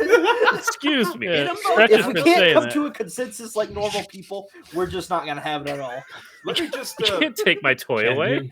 May I have my soapbox briefly? We're taking both away. Yeah, 100%. That's the argument. Oh. Okay. I mean, I don't know. Resident Evil 4 is pretty good. I mean, it was fucking good. I would put it in my top 5. Okay. It was okay. But I just if it's good, I'm motivated to 100% it, and I was not motivated to 100% it. Well, think of the games you have 100%ed though. Can we go through some of those? You just talked about putting 260 hours in fucking Starfield, dude. Fair point. Yeah, I rescind my statement. Well, you since you did say it, I actually did 100%. Either Elex game though, so they're not good games. Not. Finally, we agree. I had not thought about that. God. Dan, did you play Resident Evil 4? I think, right? Did I play Resident Evil 4? What? Why don't you speak to it? Back me up, bro. Well, first of all, I want to, I will concede my time to Tyler. He's been very patient. Wants to talk about Dead Space. But I will say, Resident Evil 4 has been one of my favorite games ever since the original. The remake knocked it out of the park. I've beaten it 6 or 7 times now. Haven't platinumed it yet because the Krauser knife fight is just killing me on professional currently. So that has been difficult. But no, I've loved it. I'm having a really great time with it. So I will push for Resident Evil 4 for a top 5. It's a personal top 5 for me. But I will give time to Tyler now to talk up Dead Space, because I also have enjoyed Dead Space. Haven't beaten it yet, but it's been a really cool experience so far. Thank you for that. So actually, since somebody brought up 100%, I 100% of the Dead Space remake. Somehow I you didn't have to impossible. say anything. We knew. Thank we you. Could tell. We could tell. So here's why I'm really kind of fighting for this, respectively, obviously. It's that the Resident Evil remakes, Resident Evil never really went away. Capcom has always maintained that consistency, and they've had the means of making those shifts with the remakes. Dead Space has been dead ever since the third game, and it kind of went away, and that sort of blend of action horror kind of went away with it as well in major spaces. So when the remake came back and was basically, hey, this is Dead Space, as you remember, and also polished up for more people to enjoy it, and it did so well critically, I think is a testament that, it needs to come back. That's sort of cousin, I suppose, to Resident Evil. So for me, it's more of a case of absence making the heart growing fonder, personally. And I do think the narrative updates they did to it, especially with Isaac Clarke, I think was really impressive, given the horror elements really kind of give it its own identity more so than Resident Evil. And for me personally, that's where it for me really kind of elevates a bit more, other than just being the body horror Resident Evil knockoff everybody kind of talks with it. There was a lot of potential, and I feel like the remake honed in on a lot more and helped elevate that was always there. And for me, that's why I say thematically it really sings more as a remake, as opposed to the Resident Evil 4 remake, which was basically Resident Evil 4 again, but with some modern touches and a slight tonal shift. Austin, you just pissed Austin off. I just Don't agree. Everyone sit back. No, I don't agree with that last part. I think that there are fewer changes to Dead Space than they made thematically and narratively to Resident Evil 4. Resident Evil 4 it's not completely different, but there are quite a few differences in there, whereas I could not even tell what was new and what was old in Dead Space, and I had played it. Trust me, I like Dead Space, but I don't understand how. Well, no. Anyways, here's my rebuttal. Hand cannon, foam finger.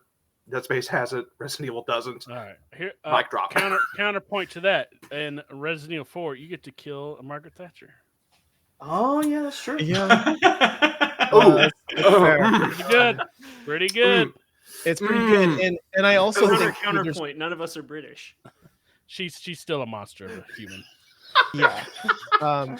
And I think for me, I lean more toward Austin here, in that both of them are different from their originals. I think one for Dead Space is Isaac has a fucking voice now, and they actually use it, and he's an integral part of the narrative of the remake, right? Mm-hmm. But in terms of the moment-to-moment gameplay, Dead Space, the remake, is okay, the assault rifle has a grenade launcher, whoop-de-doo.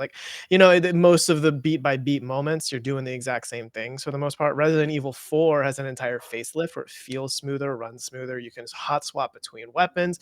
There are different ways to go, and they fuck with you when you think, oh, I played the original 20 times. I know I can hide in this house and the giant can't kill me. The giant fucking rips the roof off and smashes your dick, right? So there's a lot of stuff where Capcom knows what you're going to try to do, and they know it's a remake, and they mess with you, which is a similar design philosophy as Final Fantasy VII Remake, which not to the same extent that thing is, because that's a whole other bag of fish. But that comment, bag of fish. Yeah, bag of fish. You guys don't have bags of fish? Bag of materia. There you go. Yeah.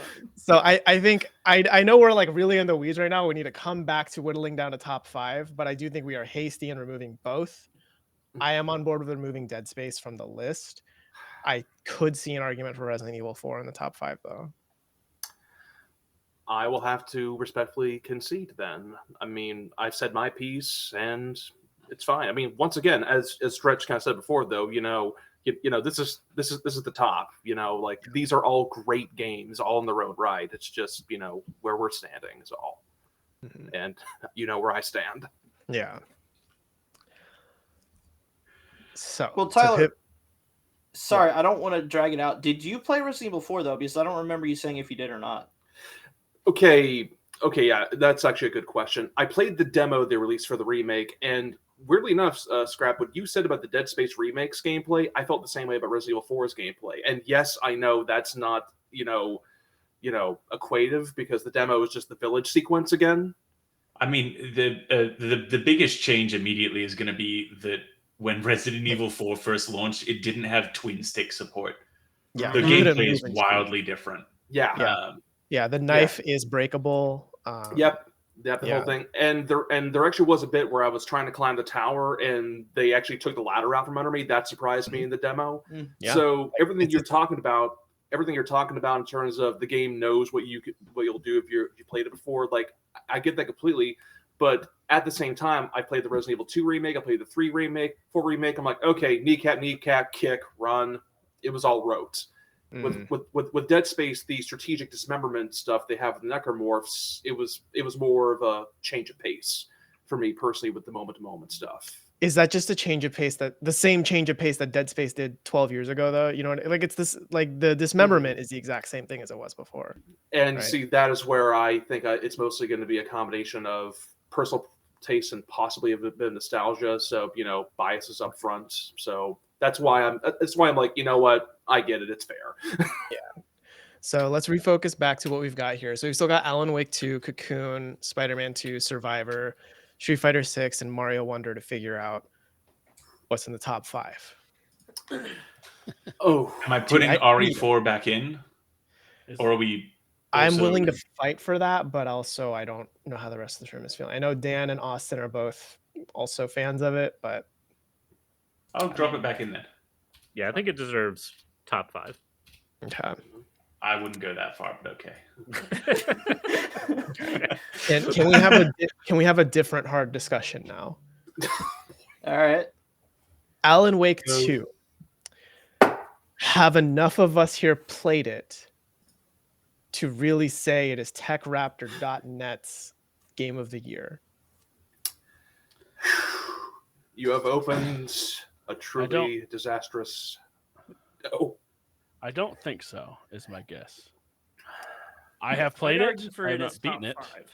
Have you played it? Yeah, I beat it. Okay. I beat it. And Alan Did you Wake, 100% the original it, though? Alan Wake is one of my favorite games of all time.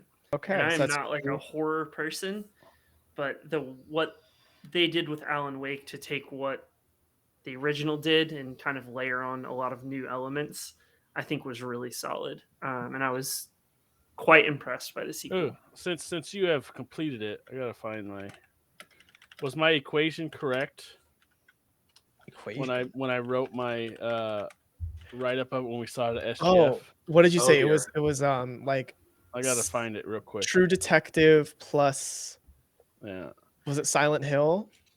I gotta find it real fast. Maybe.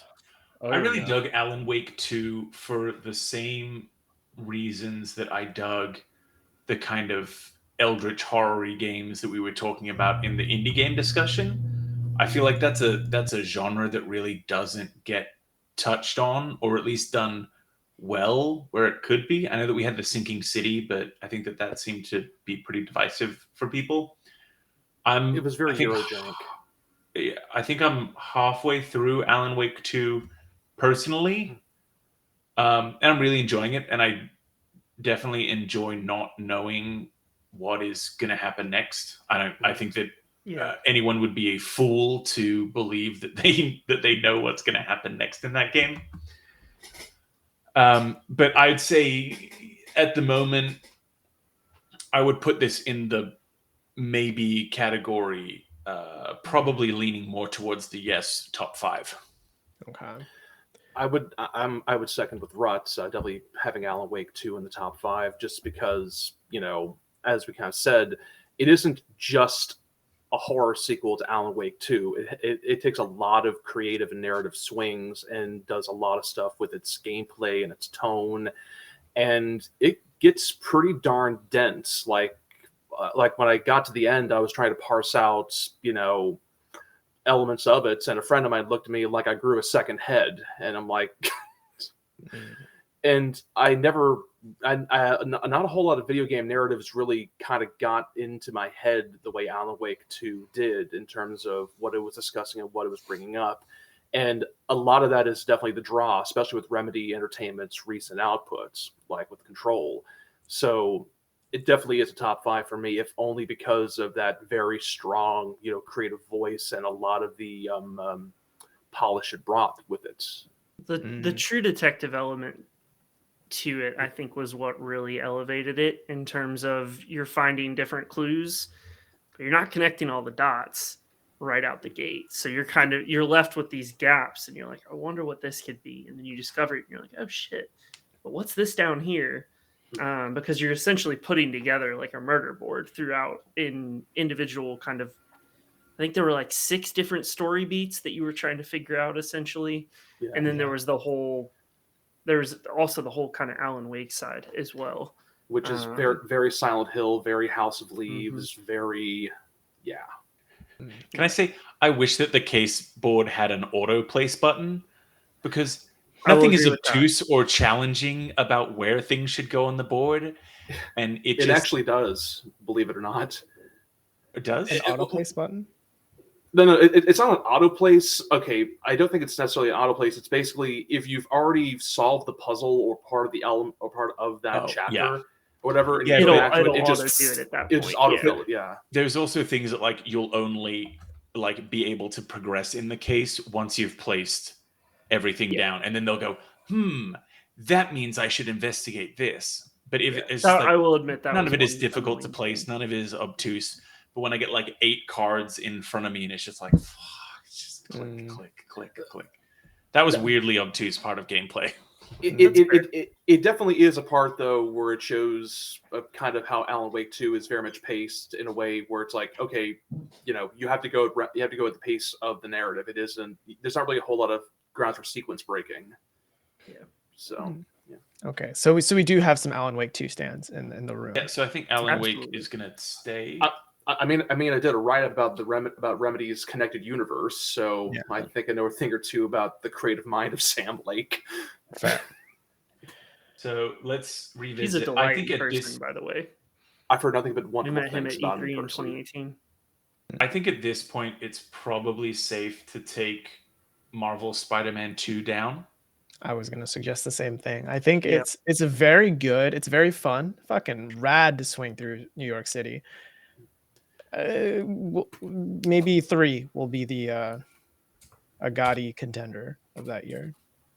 I disagree on removing Spider-Man 2, but I am willing to concede and agree to disagree. Fair. Again, this is once we're at like 8. Oh, adult. So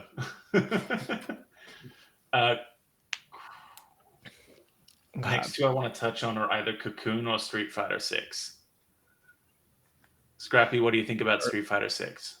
For the site, I don't think Street Fighter 6 makes it to the top 5. I don't think there are that many of us on the site that play it. I mean, I enjoy my time either way. Like, yeah, I didn't put it on my personal top 10 either, because I had some other like indies that I wanted to put on it. So I'm okay with like conceding Street Fighter 6 here. I think it's a great fighting game, truly the on ramp. If you are at all invested or interested, you grab that one. I mean, it definitely, like, as a fighting game, incredible. Yes. It's just, this year's competition is tough.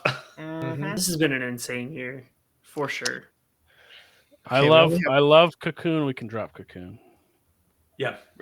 You don't think Cocoon makes it? Top 5? No. 100% I'm going to fight for it over and over again for the top 10. But top 5, I don't think so. Fair. I think indie game of the year deserves top 10 at the very least. Just like, Yeah. It won that for a reason.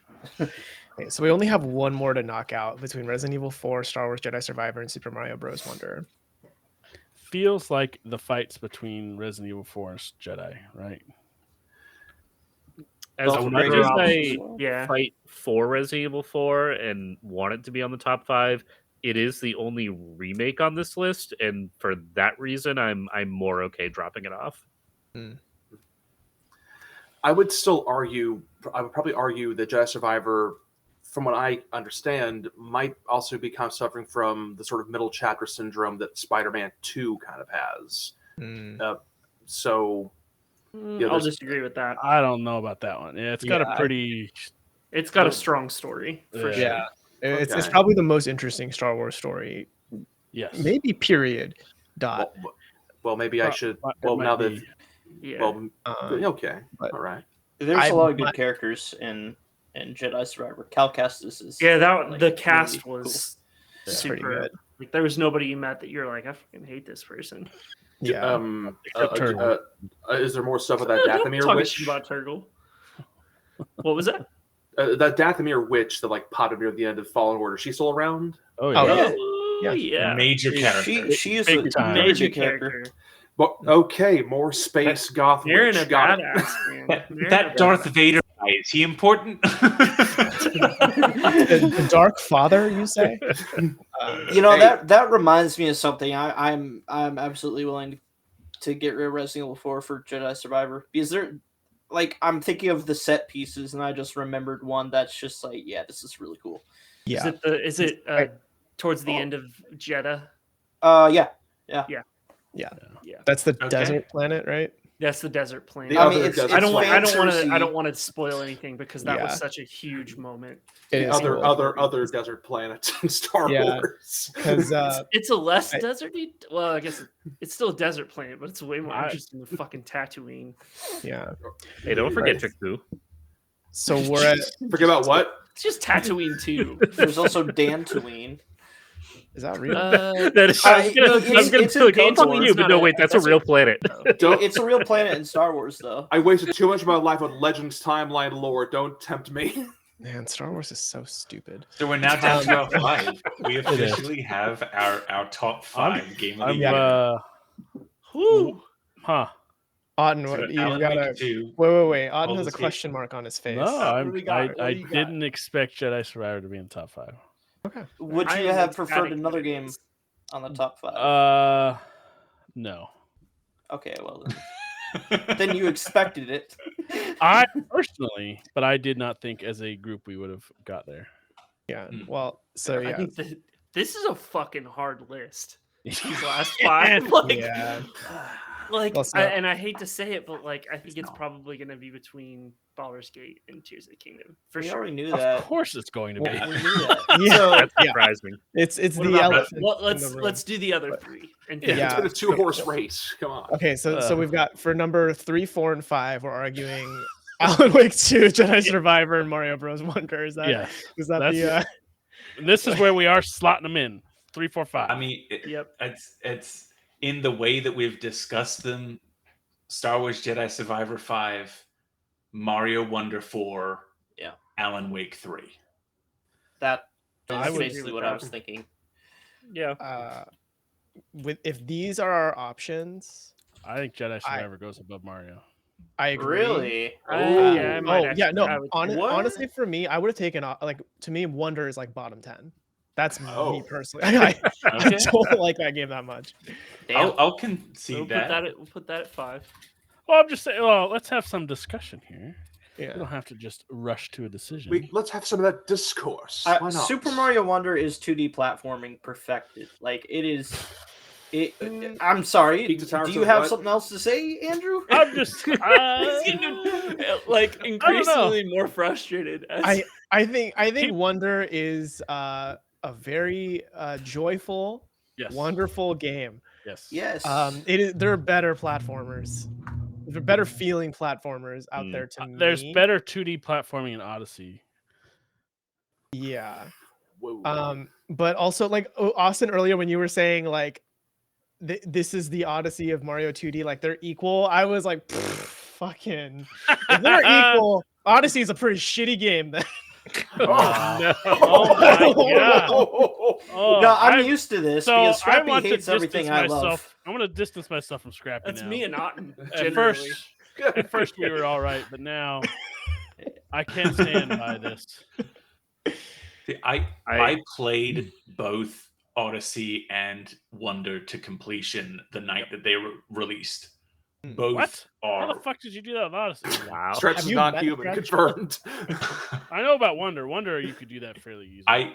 I beat the final boss of Odyssey in time to go to brunch the next morning. Amazing. That was I guess if you are just so much streamlining fun. moons, it's not that. No, I finished Darkest Side. Oh damn. Okay. Jesus. Or Darker. Maybe I hadn't I gotten know. Darker Side of the Moon, yet. I I think? definitely Wow. gotten Darker. Okay, that's nuts. That was a But- blast. That was so much fun. The ooh, a That piece of boss candy rush of was Odyssey nuts. was unreal. I feel like I'm the polar opposite where like I loved Odyssey, one of my favorites, but then I looked into what 100%ing would get me.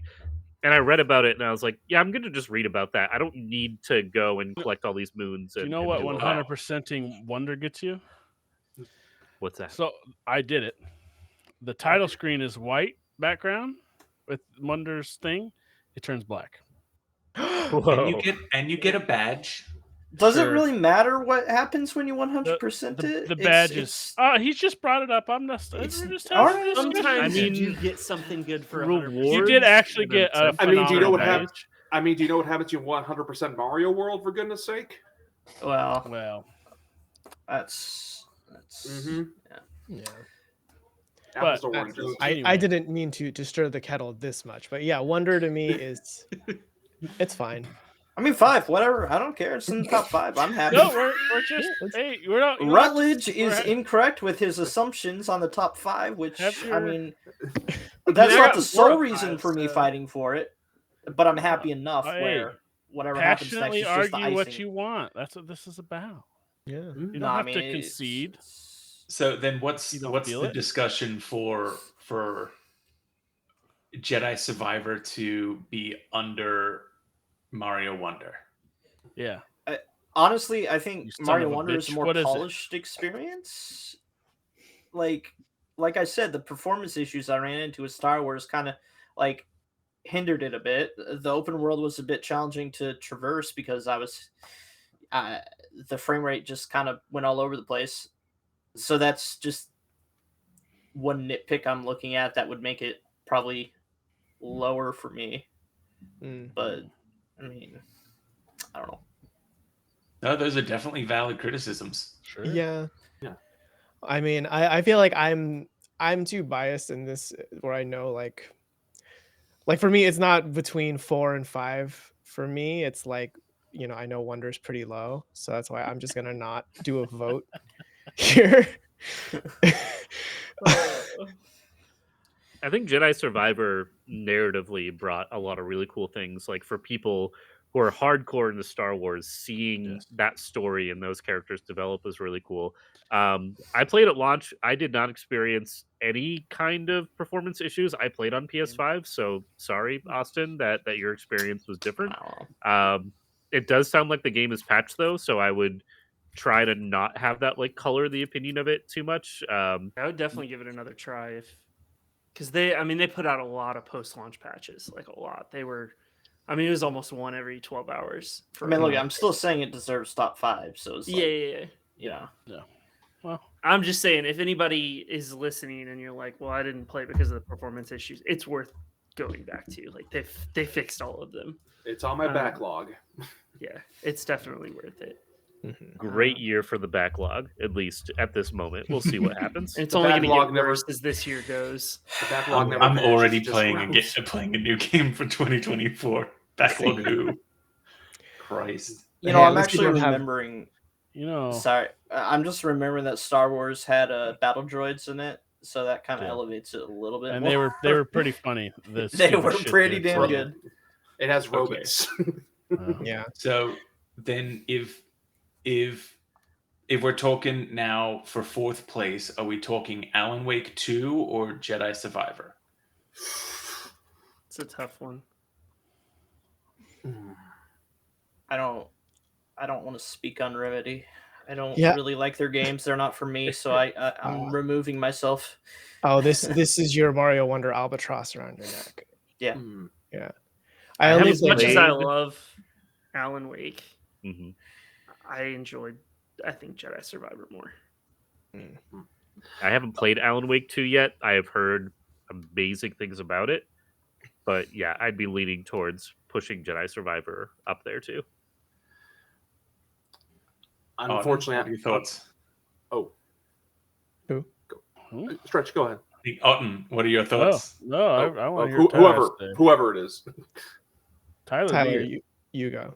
Okay, so I do have to qualify this. I didn't bother with Jedi Survivor, but I did really enjoy Fallen Order. But that's more or less because I've kind of fallen out of Star Wars with the Disney era. So I really can't, Smart man. give both of them Yep. an even. I can't really give both of them an even shake. But for me, Alan Wake 2 is definitely. I feel like it's definitely still in personal top 3.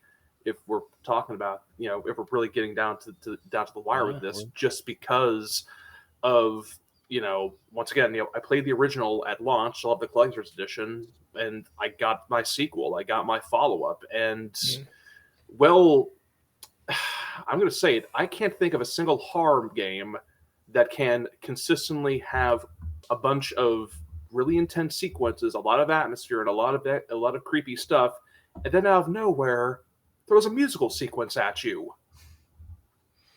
That's my argument. Yeah. Yeah, Like I can't think you do that, and then you somehow go back to horror, and it still works. Yeah, I could see that.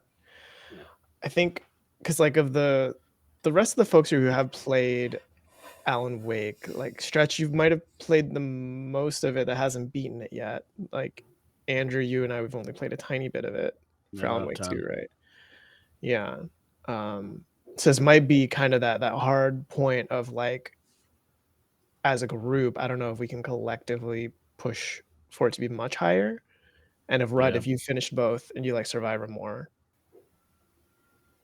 And that's a huge Alan Wake fan too. So Yeah. Okay, but look, this dude has Star Wars in his background. So he really, I love that idea. I'm a huge Alan Wake fan. He's a little But he's biased. got a shrine, an absolute shrine. Got in his Star Wars background. shit everywhere.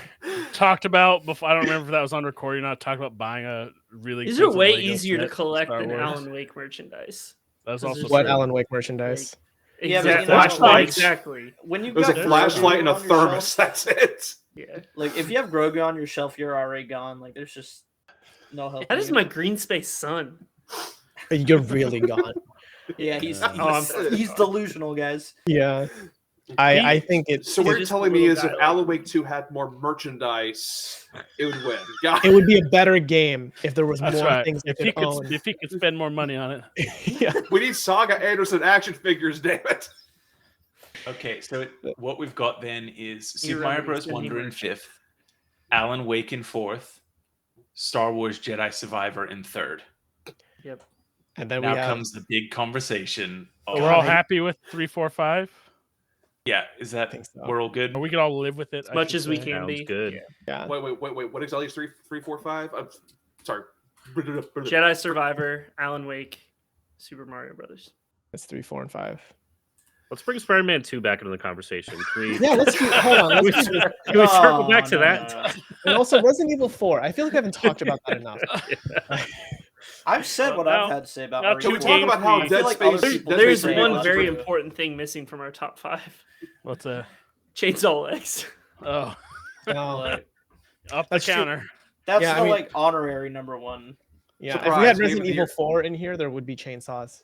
There would be in the top chainsaws. five, Yeah.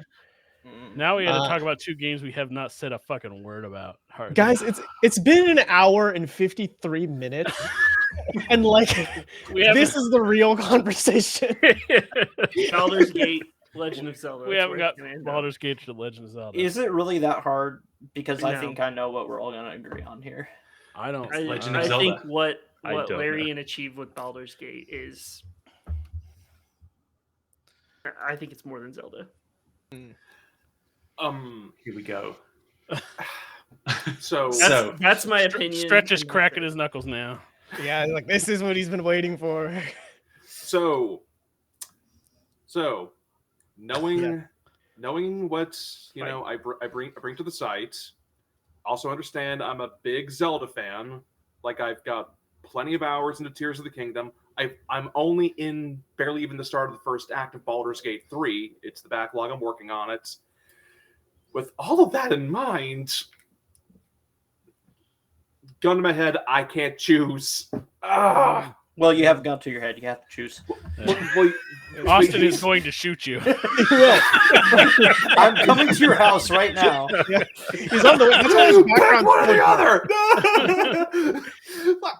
That's where my brain is right now. Like I know Baldur's Gate 3 has a lot of polish, and the very fact it's for a lot of people literally just D&D 5e as a video game, which is still really impressive. I'm still only 10 hours in compared to the 60 plus I have on Tears of the Kingdom, and I keep finding new things to discover in both. Like, Tyler, do you play D&D outside of Baldur's Gate? Do I play D&D outside of Baldur's Gate? Yeah. The answer to that question is yes, and we'll Okay. move on. Let's leave it at that. I think Baldur's Gate is impressive in the way that I'm not a huge D&D player. I like it and respect it. I do want to play more tabletop, but I just haven't found the time for it. But Baldur's Gate, my friends got really into it, and I thought, well, wait a second. We can play online, and we do every Monday night together for a few hours, and that is like my weekly D&D session, and that's how we've been going through the campaign. So I think it's impressive with how it has been able to bring people in who don't play D&D, who typically don't play turn-based combat type games. That all being said, I respect Baldur's Gate a lot. My vote's going to go to Tears of the Kingdom. It is an amazing game. A little bit of that like brand new game feeling wears off a little bit with it being a lot of Breath of the Wild, but they just amazing what they've done with basically tripling the surface area that you could explore.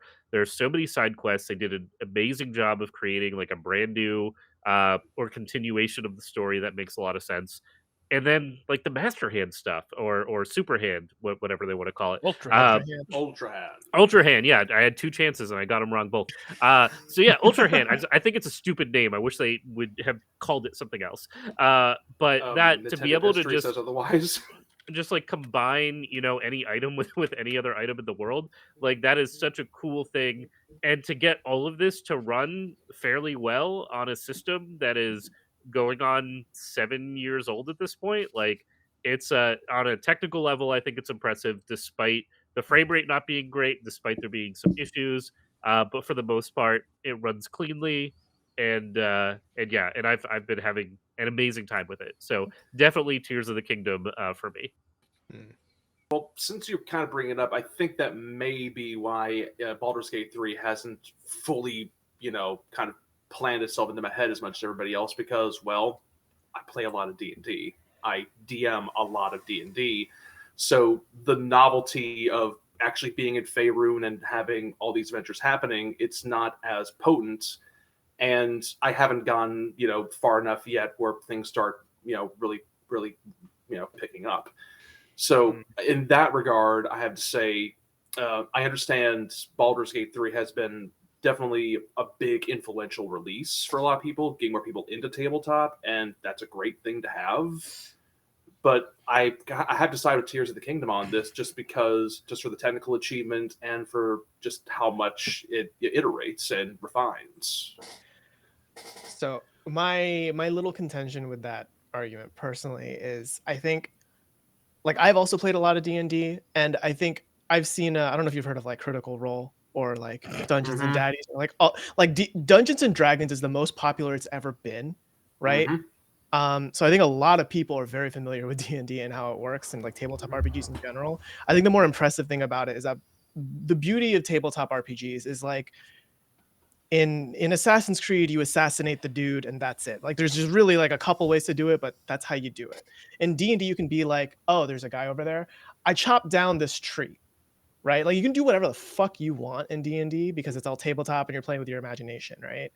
Baldur's Gate somehow is like, but despite being a video game where like all these things are coded into it and there's really like limitations on it because it's not your imagination, gives you a lot of creative and expressive freedom in ways that are very surprising. And like the way it comes back to bite you or your choices matter, it's like really impressive, the web that they've been able to spin in Baldur's Gate 3 that kind of really like creates this illusion of like I really am playing tabletop D&D in a video game, you know? I'm always kind of thrown when I see a clip where best example is the owlbear that stacked like a shit ton of boxes and then just yeeted down Off the top. Owlbear off the top rope. The fact that you can do that and that is a possible thing to do in the game, I never would have thought of. I would have been like, oh yeah, there's some boxes over there, and somebody's like, you know what? I have an idea, and just people doing that. Just off the wall shit that you can do in D&D, but traditionally you cannot do in video games, has been really cool to see. But doesn't Breath of or Tears of the Kingdom kind of have a similar way of doing things? Like you can create a helicopter or a Gundam or whatever. Like, I mean, don't get me wrong. I would probably prefer Baldur's Gate, but like you have to admit that what Tears of the Kingdom does with its mechanics are equally impressive in different ways. Very much is that when I see a game that has building, I expect that. Well, that's something I will say. Like people they're playing Baldur's Gate 3. They look at the gameplay and people say, "Oh, they thought of that," or "They thought of that." That's understandable. You know, if they had enough time or enough polish or enough, enough development, they could do that. But then I see people who are in game development see something that happens in Tears of the Kingdom, and their reaction is, "How the hell did they get that to work on this?" It's much more. I feel like the result is much more impactful given the hardware limitations on Tears of the Kingdom, as opposed to, I mean, have you seen the file size on Baldur's Gate 3? It's true. I mean, that also had hardware limitations, famously with the Series S. Yep. That's there too. I mean, it's still having issues with the Xbox family. Yeah. Yep. Yeah. Don't clip your romance scenes, folks. Or did they fix that already? They fixed that. Okay. I think yesterday.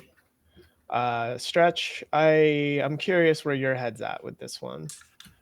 So I think both are absolutely incredible accomplishments. The way that the story of Baldur's Gate is so densely interwoven, the callbacks are all incredible. And in terms of the things you can do, we've already touched on how you can do so many crazy things in Baldur's Gate. You can do so many crazy things in Legend of Zelda, building Gundams and stuff. The thing, and it's like a very small and I think a very me thing, and it's why I'm going for Tears of the Kingdom above Baldur's Gate, is that even when going through the narrative of Baldur's Gate 3, I haven't had as much of a role play sense in it. And that may be, me coming from playing traditional Dungeons and Dragons, that like I feel like I have been going through a story, but I feel like that has been a story laid out for me. I can see the connections, I can see the lines in the path. Going through Tears of the Kingdom and, going through my ridiculous number of hours in Tears of the Kingdom, I felt like I was setting out on my journey and I was going to go over there because that looked interesting. And then along the way, I was finding so many other things. I was finding all of those different stories very naturally, or just interesting things along the way. And I feel like that didn't need to be an overtly expansive world like Starfield set out to be, because the world map of Tears of the Kingdom is not that large. And especially as you get better at building stuff like the hover bike, the world keeps getting smaller. But I feel like I went on my adventure there in the same way that, that people can talk about Baldur's Gate and kind of when you got to X point, how different was the path you took there. But it all still feels, in my time playing Baldur's Gate, that it has still been saying on rails is disingenuous, because there's nothing on rails because of how expansive it is. But like by a similar turn, Tears of the Kingdom is off-road. And those ways that the mechanics allow you to have those, holy shit, like this is a thing that you can do. The kind of spreading around of different blueprints and ideas online and on Reddit and seeing wild TikToks of stuff going on. It propelled player creativity and player adventures and player agency in a way that it would be impossible to do in Baldur's Gate 3. I think that they're both incredible games. But just the idea of Tears of the Kingdom felt like my adventure, and that's such a rare thing in video games. Huh. I can definitely agree with that. I could see that. As a wise man once said, it's so great to have your natural curiosity being the thing that draws you to your next point.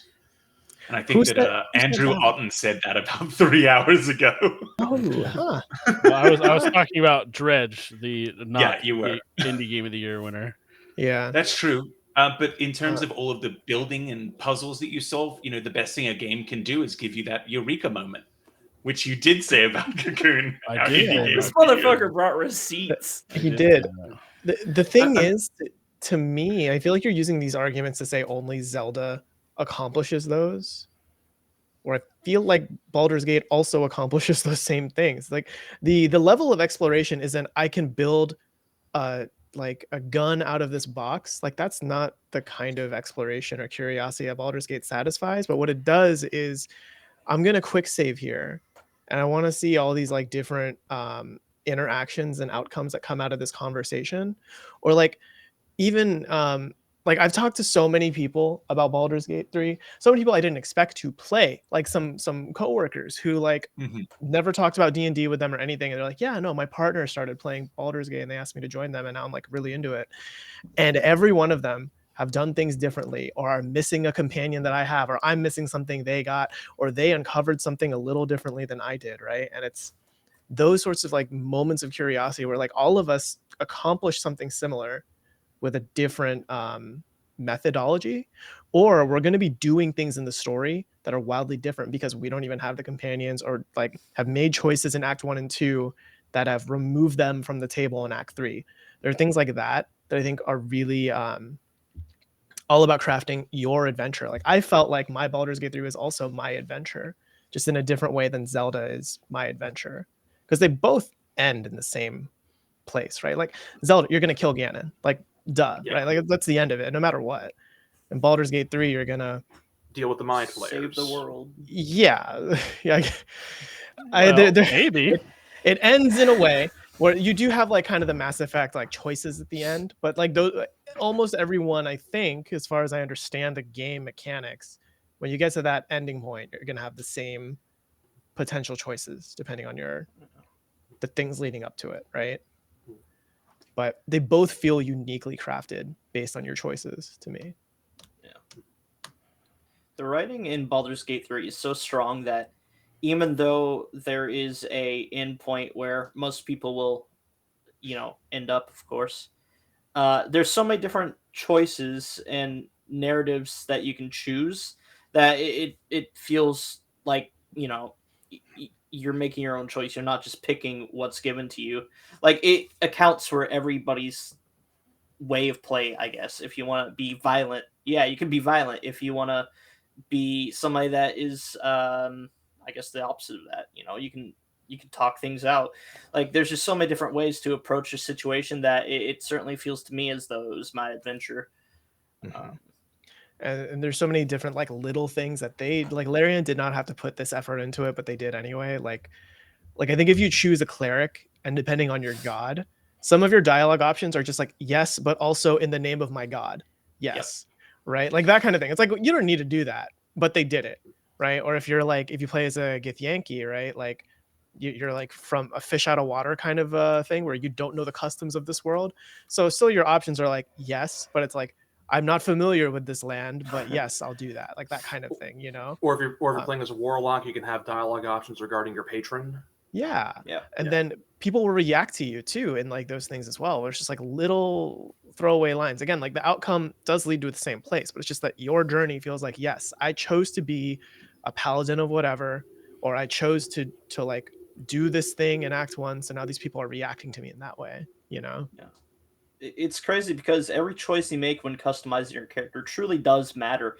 Like a lot of games make these like your character background arbitrary, but here you will get throughout each act so many different options if you're a cleric, and depending on what god you worship. And this is from my experience because as a cleric, and it even comes down to race. Like I was not just a dwarf, I was a dwergar, which are kind of the more like Dark bad guy dwarves. dwarves, so it took that into account as well. And it's just really cool that they do that. Mm-hmm. I don't want to discount the number of choices that are in there. I think narratively the beast that they have written is incredible, like truly astounding.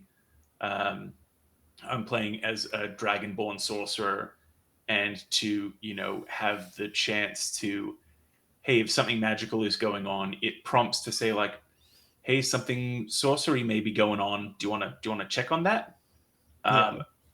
But I still feel like, and it may be because I have played a lot of D&D, is that like there's a lot of writing and a lot of words, but it's still yes, no. Like a lot of it boils down to yes, no kind of situations. And it's written in a way where it doesn't exclude you if you don't know what certain terms or proper places are.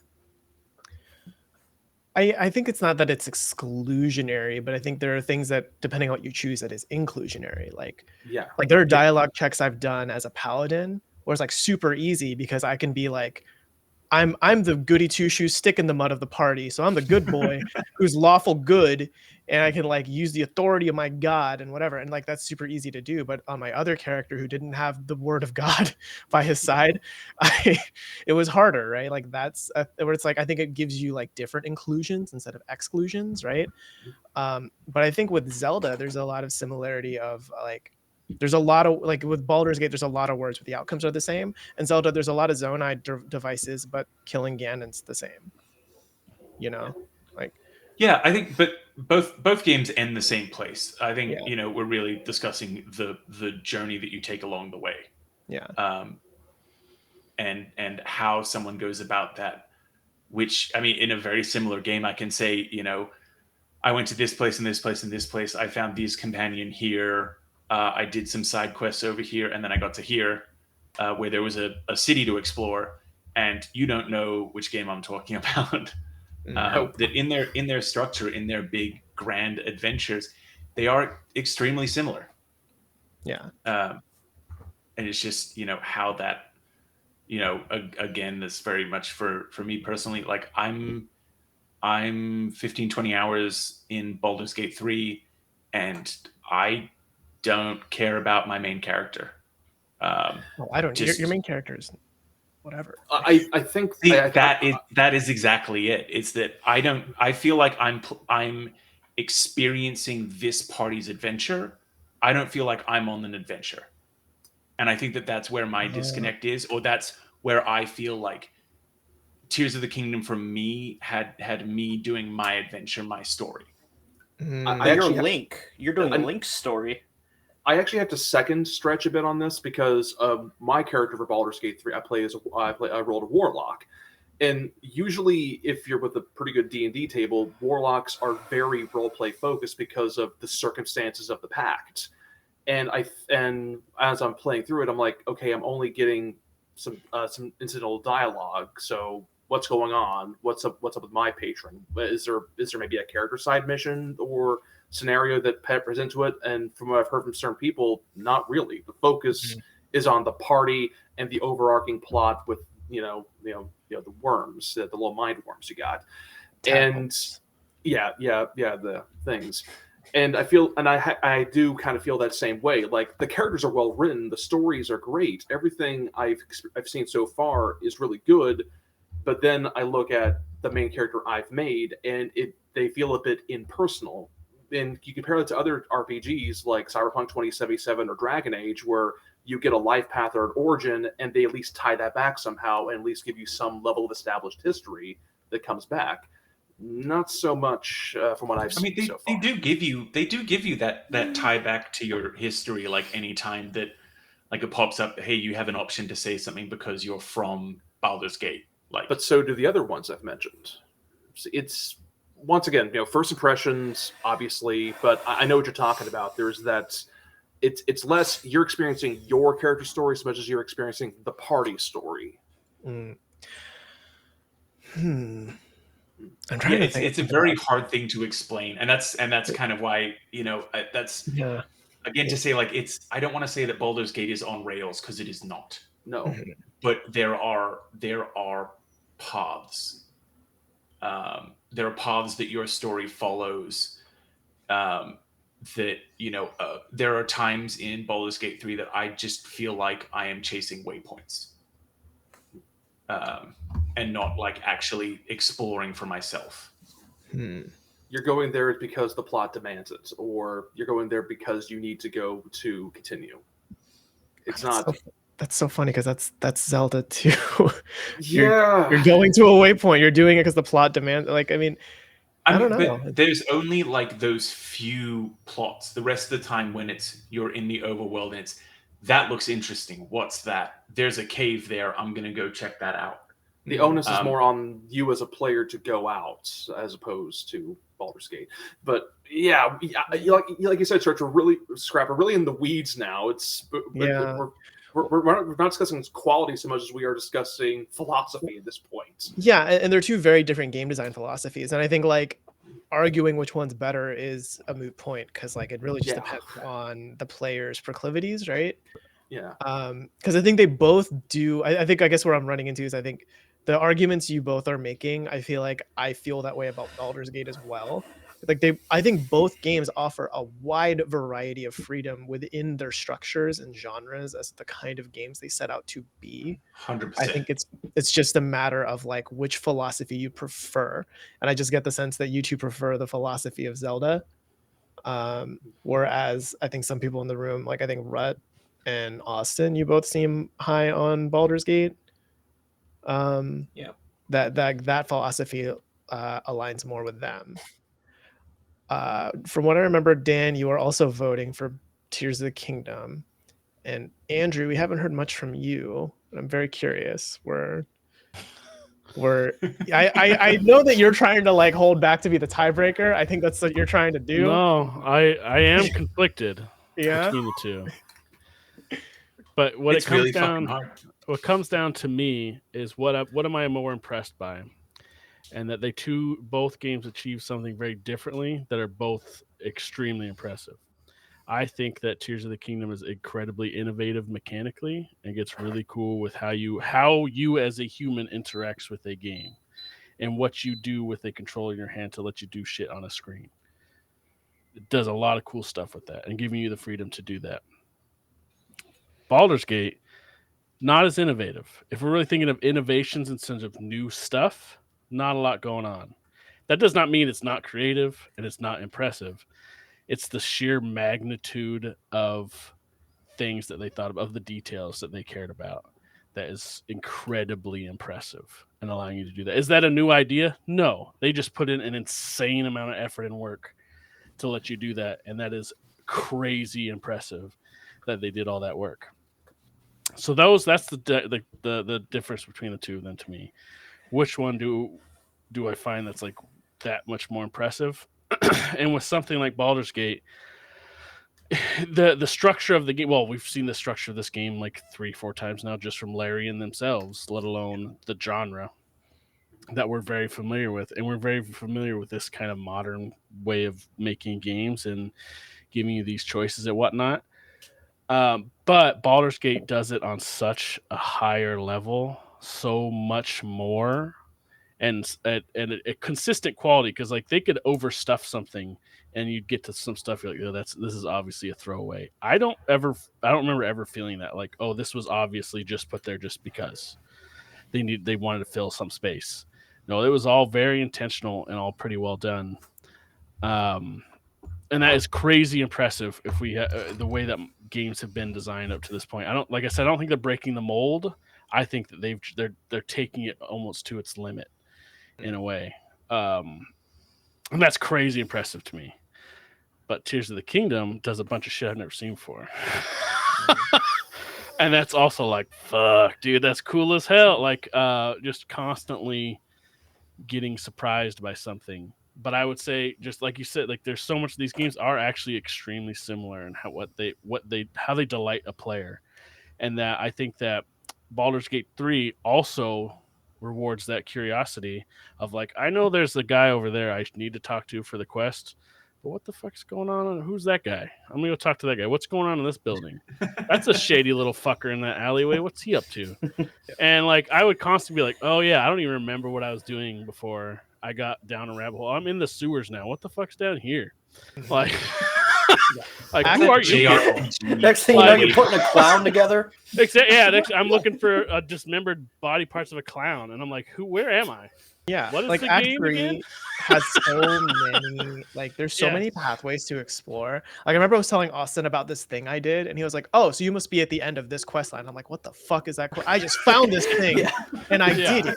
So there's so much of that. And I think like I've been wanting to, but I also know that like if I start it and I do get hooked again, it's all I will do is play Baldur's Gate, because that's what I did when I originally did. It consumed everything.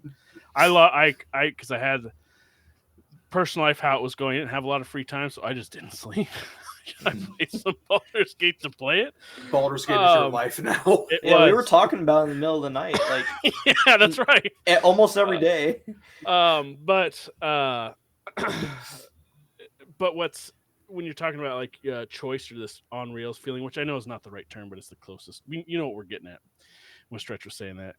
I think it does an incredible job to remove that, like not entirely, but like almost completely. Because there's no game that we're really ever going to get around where there's not going to be it can branch, but there's always going to be a convergence of some point, because it's just impossible not to. Without making you like, I guess, Star Citizen. I don't know what that's going to be, but a never-ending developed game. But I think it does a really good job of making that not the case at all, because you can definitely wildly change not only what the map looks like for you currently, but certain characters you have access to, how they feel about you, and entire quest lines and stories. Like there was one that I did that I remember talking to somebody that is it might be one of the biggest pieces of lore to know, and I guarantee you there's a humongous chunk of people that never did it at all. Like didn't even know about it, one that they could do it, or that was something to discover. And then I was like, holy fuck, that was like the biggest piece of information I could have learned about this story. And most people probably wouldn't even find it. Like you don't need it to know what's going on, but it really changes a lot of shit for you. Like the way you think about stuff. And so there's that stuff all over the place. See, it's funny because I've beaten it and I'm still wondering, like, I don't know what exact thing you would. I think we've talked about it, but there's stuff like that to where like it will dramatically change it. Like I accidentally killed one of the, this is a new thing to this kind of game, but I killed a companion, didn't know it, and I was like, she's got this weird loot, whatever, fuck off, piece of shit. And then I kept moving on, and I was like, oh, I guess that was someone I could have recruited, and stuff like that. But like that's easy to do, and it didn't really. I just kept moving on. But there's a lot of different experiences. Like I was talking with Scrappy when we did, I think, one of our pods forever ago. He played through the first act like 3 or 4 different times, like up to that point, and he said like none of them are even remotely the same at all. Like you're not dealing with the same characters. It's a different like coloring of the story completely. It's like because it does a really good job of offering up a huge variety of motivations for you and letting you follow that path. So there you could have one choice to make, but there's like 6 different ways that you could do it, depending on what motivates you to do whatever you're doing, and then that just completely changes what your why you're doing what you're doing for the story. So maybe you're going for that same thing. Let's say you want the same object, but you want it for a completely different reason than the other player does. And I think that's what is impressive of how it gets you off those rails, is that it gives you entirely different reasons. Like that thing is important to the plot because it's important to this world, but why you want to get there is way different than what somebody else wants it for. I think that's where it's really impressive with that stuff. But then Tears of the Kingdom's like I could do cool shit. Like it's Baldur's Gate is so much easier to talk about because it's just so crunchy and densely with so much stuff going on. Yeah. Where Tears of the Kingdom just gives you several really well crafted tools and says, "I don't do whatever the fuck you want. We don't care." Baldur's it sounds like the way you're describing Baldur's Gate 3 is an experience that's really good, fun to talk about and discuss and figure out the differences. Sure. Whereas Tears of the Kingdom is the kind of experience where somebody uploads a video or somebody shows you something like, hey, look at it.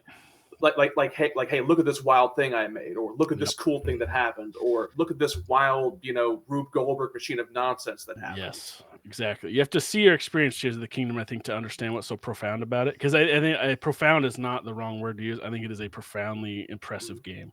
Agree. And what it does mechanically. And like when Tyler said, I loved that originally when there was a bunch of devs like on Twitter and elsewhere like, how the fuck did they do that? How did they get that bridge to work? Yeah. They're like, this is bullshit. This is just one mechanic among many. Like, what the fuck? Like there was a lot of that. Like they're like, this is ridiculous. Yeah, the physics of it. Yeah. It's surprising how well the physics in that game works, right? Yes. And I think probably to me the biggest accomplishment of Tears of the Kingdom is, you remember like a couple days before May 2023 when everyone was like, man, the Switch is really showing its age. I really hope Nintendo brings out another console because the Switch is a real stupid piece of shit now. And then for some reason in May 2023 everyone didn't talk about that anymore ever since.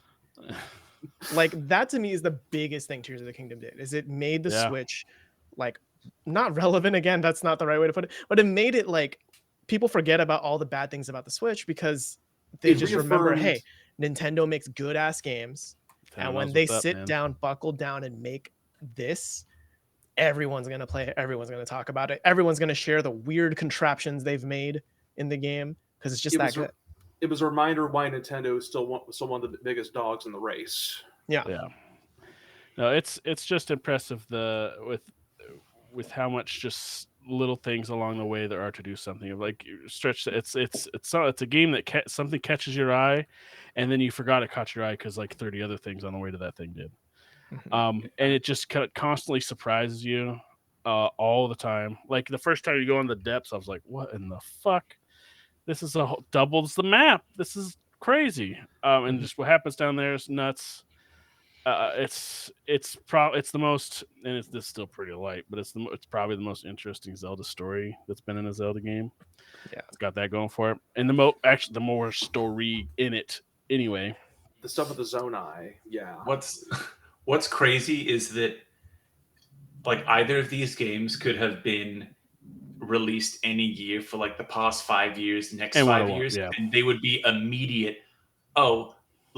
This recording wouldn't be 2.5 hours long. It would be us turning on our cameras saying, well, of course it's Baldur's Gate. Well, of course it's Zelda. Yes. And then we'd all log off and go to our days. The fact that both of these are like honestly head and shoulders above the competition, and that they both have done such an incredible job to either perfect the mold or innovate, perfect the mold, whichever way. Yeah. But it's so fucking hard. And we're in no way, I don't think that any of us are talking about like one game is here, one game is here. We're like, we're trying to figure out what that is. Yeah. What I love though is this conversation was for the first 2.5 hours. Like it's definitely Baldur's Gate 3 and Tears of the Kingdom. So like we knew that going in. It's just now we're dealing with the ramifications of we can't have an and. I mean, can we not? Auden, have we? No. We can't. We'll just, Do we we'll want just- to co-award? If it comes to an and, I'm just making a decision. It's wanted dead. Surprise. It's I mean, because historically, what people how we've done, we usually do votes, and I've always left my vote out until the end in case there was a tiebreaker situation instead of having to redo a vote because it's just too much work. So I'm not unused to that. I've never decided a game of the year winner on a tie though.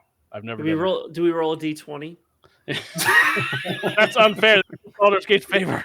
Yeah, You I know, feel like some- I'm not being in favor of Baldur's Gate. Well, I mean, it's ironically, I think what we're sitting right here with now is 3 people for Zelda and 3 people for Baldur's Gate, with you Is that being the still last where one to people are weigh at? in. I genuinely don't. I know. feel was like hoping there. we kind of have to do a tiebreaker because I mean, they're so I close. don't want to decide. Roll a d20, baby. Yeah, because I don't know. Go ahead, Scrappy. No, Dan. You haven't talked in a while. Go for it. To Yeah. Baldur's Gate credit, like, so I try to do like a few LAN parties a year with my friends, and we did one a few weeks ago, and it was Baldur's Gate. So they brought their PCs and we got together. So I only own one D20. I'm sure there are people here, Tyler included, who own probably a whole box full of them. But I have a single Give me one, time. and so I when I got to. Oh, that's awesome, Stretch. That's not even his biggest one. This When- one actually unfolds to become a dragon. Hey, nice. That's so cool. But when I would roll in the game, I would take out my real dice in real life and I would roll. And I said, okay, if these roll, if they're the same number, I'll buy everyone ice cream.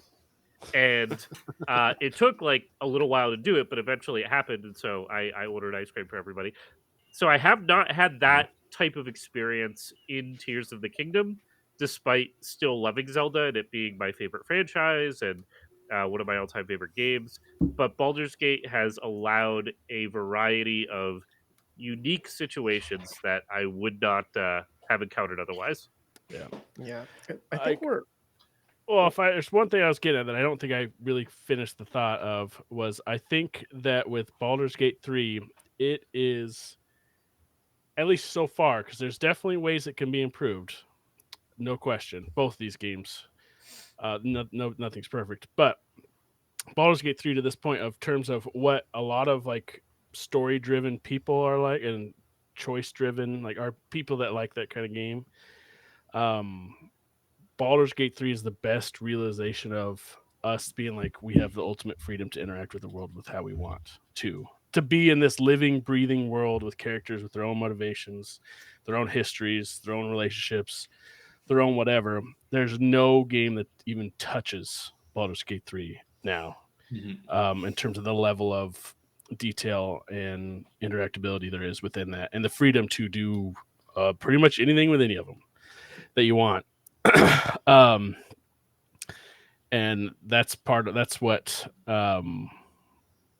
so crazy about Baldur's Gate 3 is that, and then it shows you the path forward to how it could be improved, which usually just means a lot more time and money and devs and whatever. But that's where it's like it's the pinnacle of that thing. But then it also has to go against Tears of the Kingdom, which is like, hey, we're doing a bunch of new weird shit. That was incredibly compelling. Yeah. I think where it kind of lands for me is I now that I've finished Baldur's Gate, and that was like basically my Christmas game. It really is like the entire Mass Effect trilogy in terms of like scale and length in one video. much. Like each act is basically its own video game. Right? So like even the companions, it kind of feels like that level of gravitas where it's like act 1, you're setting up all of their stories. Act 2, they develop, and act 3 is the climaxes of all their stories. And those climaxes affect the end of the game and the epilogue of the game. And I think that it's really fun and interesting to dissect all of those. But I think too, in terms of discussion, to me, I think discussing Baldur's Gate 3 and playing it with friends is a more interesting and compelling moment with your friends than talking about Legend of Zelda. I think to me, like, it's interesting on an individual basis that I can do however and whatever the fuck I want to solve this temple. I don't care how you did it. I don't want to know. I don't need to know how you played with Ultra Hand, and I don't true. even know what you Chickens. do with it because I know that Just there's chickens. a million ways, and it doesn't matter to me because I did it my way and it was fun. But with Baldur's Gate, I'm like, did you cut off Karlach's head? What happened next? Like, I want to know those things. And if you did, you're a fucking monster.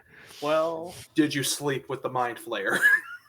But that's the thing, you can. And then if you know that that's a possibility and you didn't do it, you kind of want to ask your friend who did though, right? And then judge them for it. Yeah.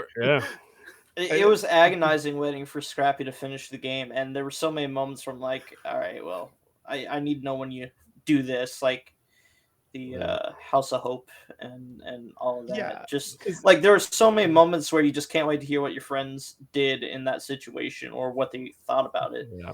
Right, because like I know that you and Andrew are both like, you got to talk when you get to the Raphael thing. We got to talk about it, right? Like you were waiting for a friend to talk about it with. With Zelda, I don't care how you did the water temple. I don't care how you did the air temple. Like I'm not I haven't talked to a friend who was like, let me know when you beat Ganon. We need to talk about that when you're done. Like I think there may have been like one major narrative thing in Tears of the Kingdom that I knew a lot of people were very much like very respectfully silent on. If you know, you know. Yeah. I guess it's hard that these are two games that share a lot of similarities in terms of design philosophies and player agency, which is awesome to see because usually some of the best games of a year are great lenses into the future of what other great games are going to be, which makes me crazy excited for whatever the hell the future holds. Because other games are going to steal from them, which please do. Oh, yeah. Hell yeah. Please Immortals Phoenix Rising 2, baby. Let's go. Yes. Yeah, that's the thing. I mean, God, Which was a pretty good game. A sad part about that, specifically for how incredible these games were, my fear for that is that whoever's trying to mimic Baldur's Gate 3 is going to work their writers to their fucking death.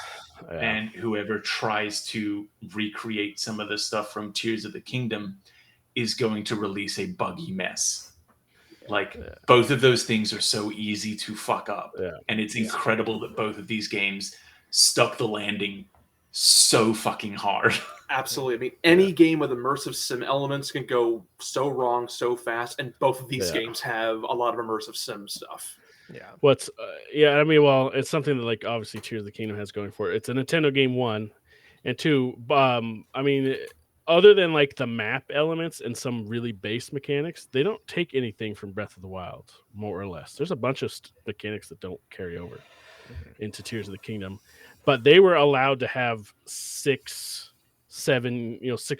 years just to iterate on these like 5 mechanics.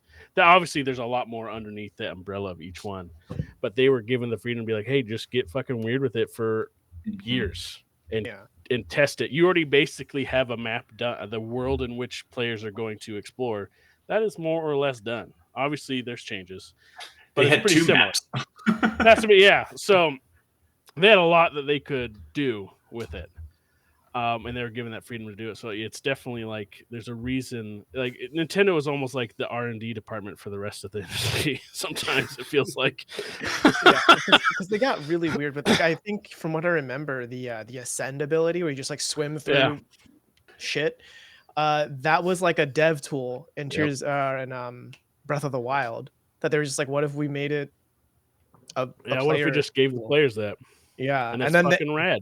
And it's not just like, oh, I can go up through things. It's like you can go up through things and there are clues and intuitive like spaces where you as a player are kind of clued into like, this is a dead end, but I know this isn't just a dead end. There has to be something up above. And more often than not, when you swim up through the surface, there's something up there for you. There's something there, yeah.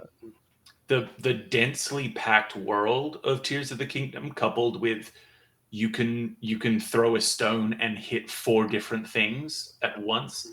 I really appreciate. I'm very tired of the open world games that are 2 minutes of empty running. That was one of my biggest issues. You mean you didn't like sitting in the car forever in Final Fantasy 15 as you went to somewhere? That wasn't enjoyable? I mean, because you could just set it to automatic. I would set it to automatic, go and make myself a cup of tea or another drink, and then come back, check Twitter. That was insane that they did that. Yeah, it was amazing. Truly peak video game moments. That game fucking sucks. Are we getting to the point where it's a straight up and down vote? Because I think that's what we're looking. We're staring down the barrel of 2 hours and 40 minutes of live recording here. We could debate all day. We just have to. We have to come to a decision. I think what we can all appreciate is that games fucking kicked ass. These two games kicked ass this year. Yes, I'm so happy they both exist. The amount of joy that I had playing the both of them, truly great. They're both so much fun. Okay, like that being said, my vote is for Tears of the Kingdom. I still have to go. I still have to go Tears of the Kingdom. Tears of the Kingdom. It's 3 Tears of the Kingdom. Scrappy Rat, Austin. Baldur's Gate. Baldur's Gate. Oh man, I don't know. Oh my god. This is hard. This is gonna be the first time Otten's actually gonna have to tiebreak a vote. And we're on camera. I don't know. Honestly, whoever wins, like, can't wait for the fallout from this. I'm not mad. As we've said, like we're debating between this and this. Yes, we're debating between like 1.11 and 1.12. Pretty much. Yeah. Like they're so close. Yeah. I think just for the social aspect of it, I think I'd lean toward Baldur's Gate. I think it's a more conversational game that really has taken up a lot of space in dialogue. Mm-hmm. Yeah. It's been crazy, the impact it's had conversationally. Like, just, I don't know, like, Baldur's Gate was in early access for so long, and it was just, like, relatively quiet, and then 1.0 hit, and it was just exploded. People were like, yo, you can fuck in this game? Specifically bears. A lot of conversation around that one. I will admit that scene, like, caught my eye. Like, wait, what? I honestly, I kind of wish that wasn't like one of the early marketing cycle moments where, because I feel like the game is super not that much about fucking, but because of the bear, depends on how you play. And I was gonna say my Twitter feed might just be way thirstier than yours. Maybe. I massacred an entire grove of woodland creatures so that I could have the romance scene that I wanted. Only reason, hell yeah. That's a man putting the effort in. You know, you can kill a lot of goblins in Baldur's Gate 3, which means something for some of you probably. So, Otten, I might actually spare you a bit because Scrappy, you do bring up a very good point regarding conversations, and the only reason why I ultimately keep going with Tears of the Kingdom is because I have played so much of it, I've experienced so much of it firsthand. Comparatively, I'm only maybe 10, 12 hours into Baldur's Gate 3, and on that amount of content alone, they're basically equal to me. And from everything else everybody's been saying about it and just how there's so much more to deliver, I am willing to actually change my vote to Baldur's Gate 3. I think it's more exciting to make Auden be the tiebreaker. I just want to change. I'm averse to conflict. I'm averse to conflict. And based on how you are all arranged on my screen, if you draw lines between the Tears of the Kingdom voters and the Baldur's Gate voters, you get basically 2/3 of a Triforce. So nice. Crap. Okay, now I have to make a Tears of the Kingdom again. Okay, on back to you. No flip flopping.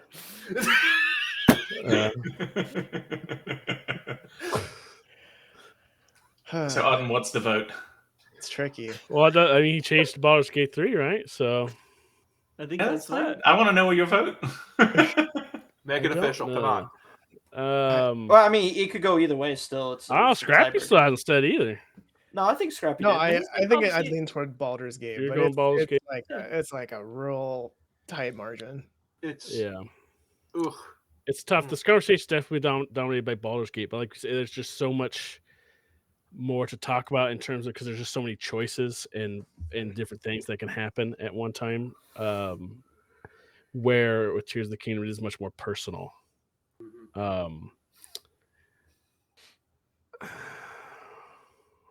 Like, I think to me, if I'm also thinking like longer term, if I were to replay these games, I'd maybe replay Tears of the Kingdom or revisit it like in a couple years.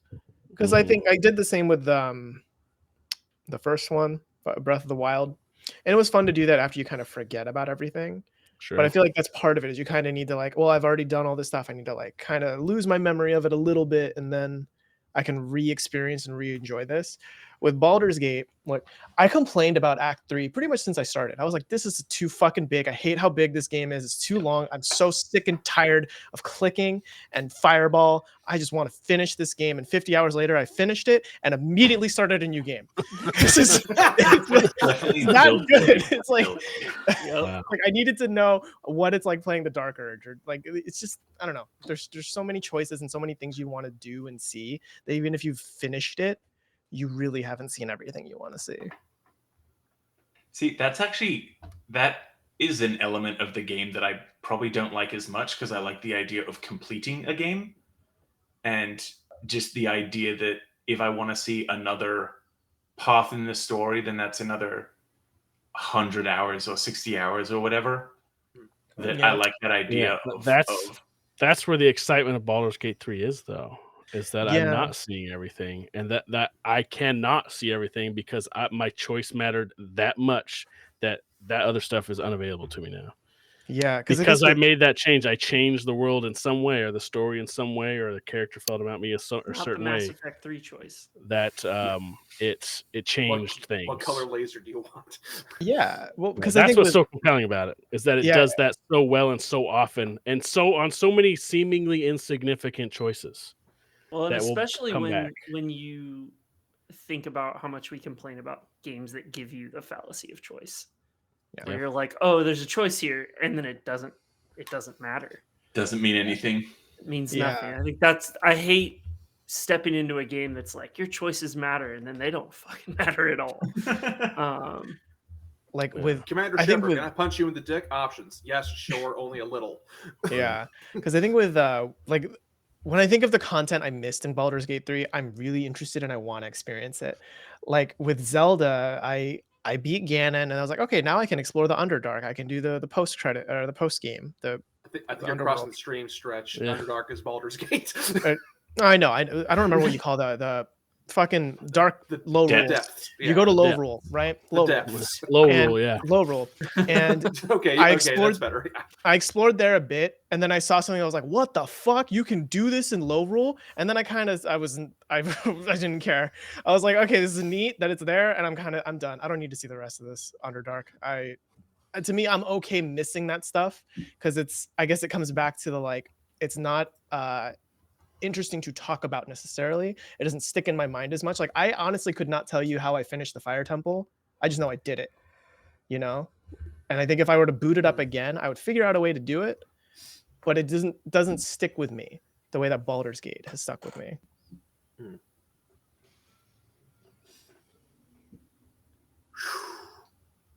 All right, Andrew. Gordon, where are you voting?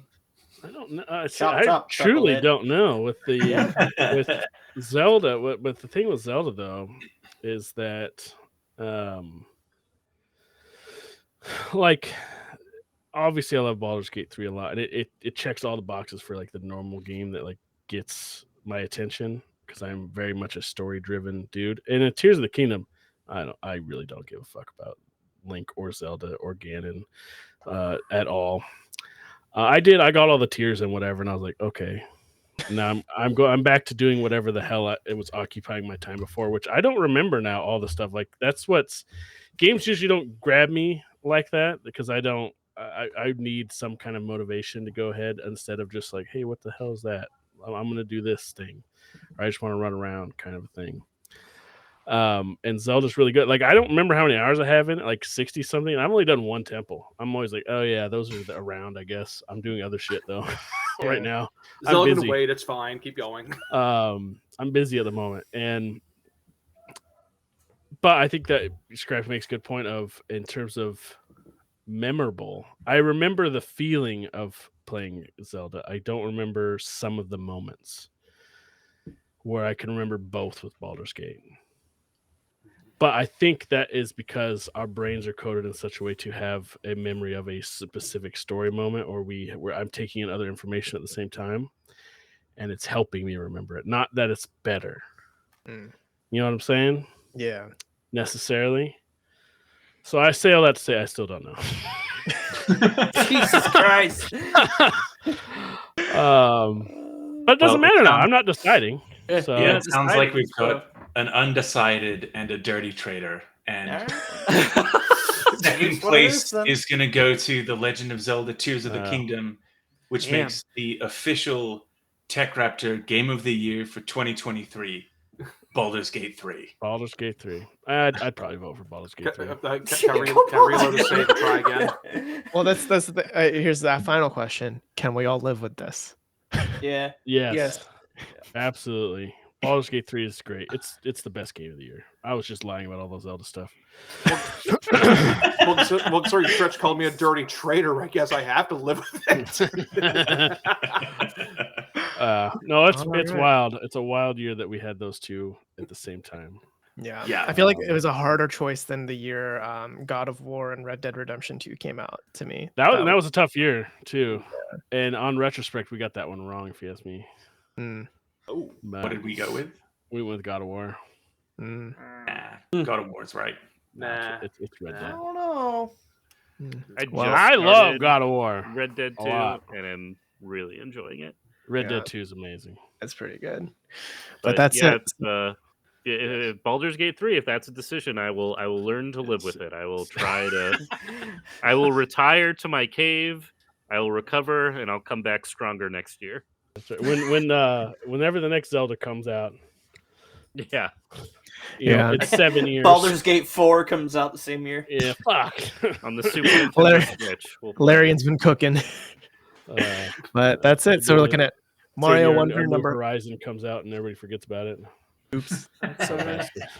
So number 5 is That was Mario the list. Wonder. Number 4 is Alan Wake 2. Number 3 is Jedi Survivor. Number 2 is Zelda Tears of the Kingdom. And number 1, Baldur's Gate 3. That is the TechRaptor Yeah. Game of the Year. 5 good games. Those are 5 good, honestly, 20 5 good games. great. Well, Yeah.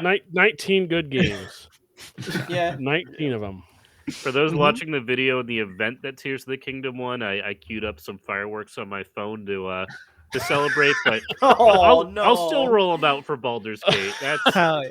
Yeah, there we go. Dan's the bring out only the adult here. Yeah.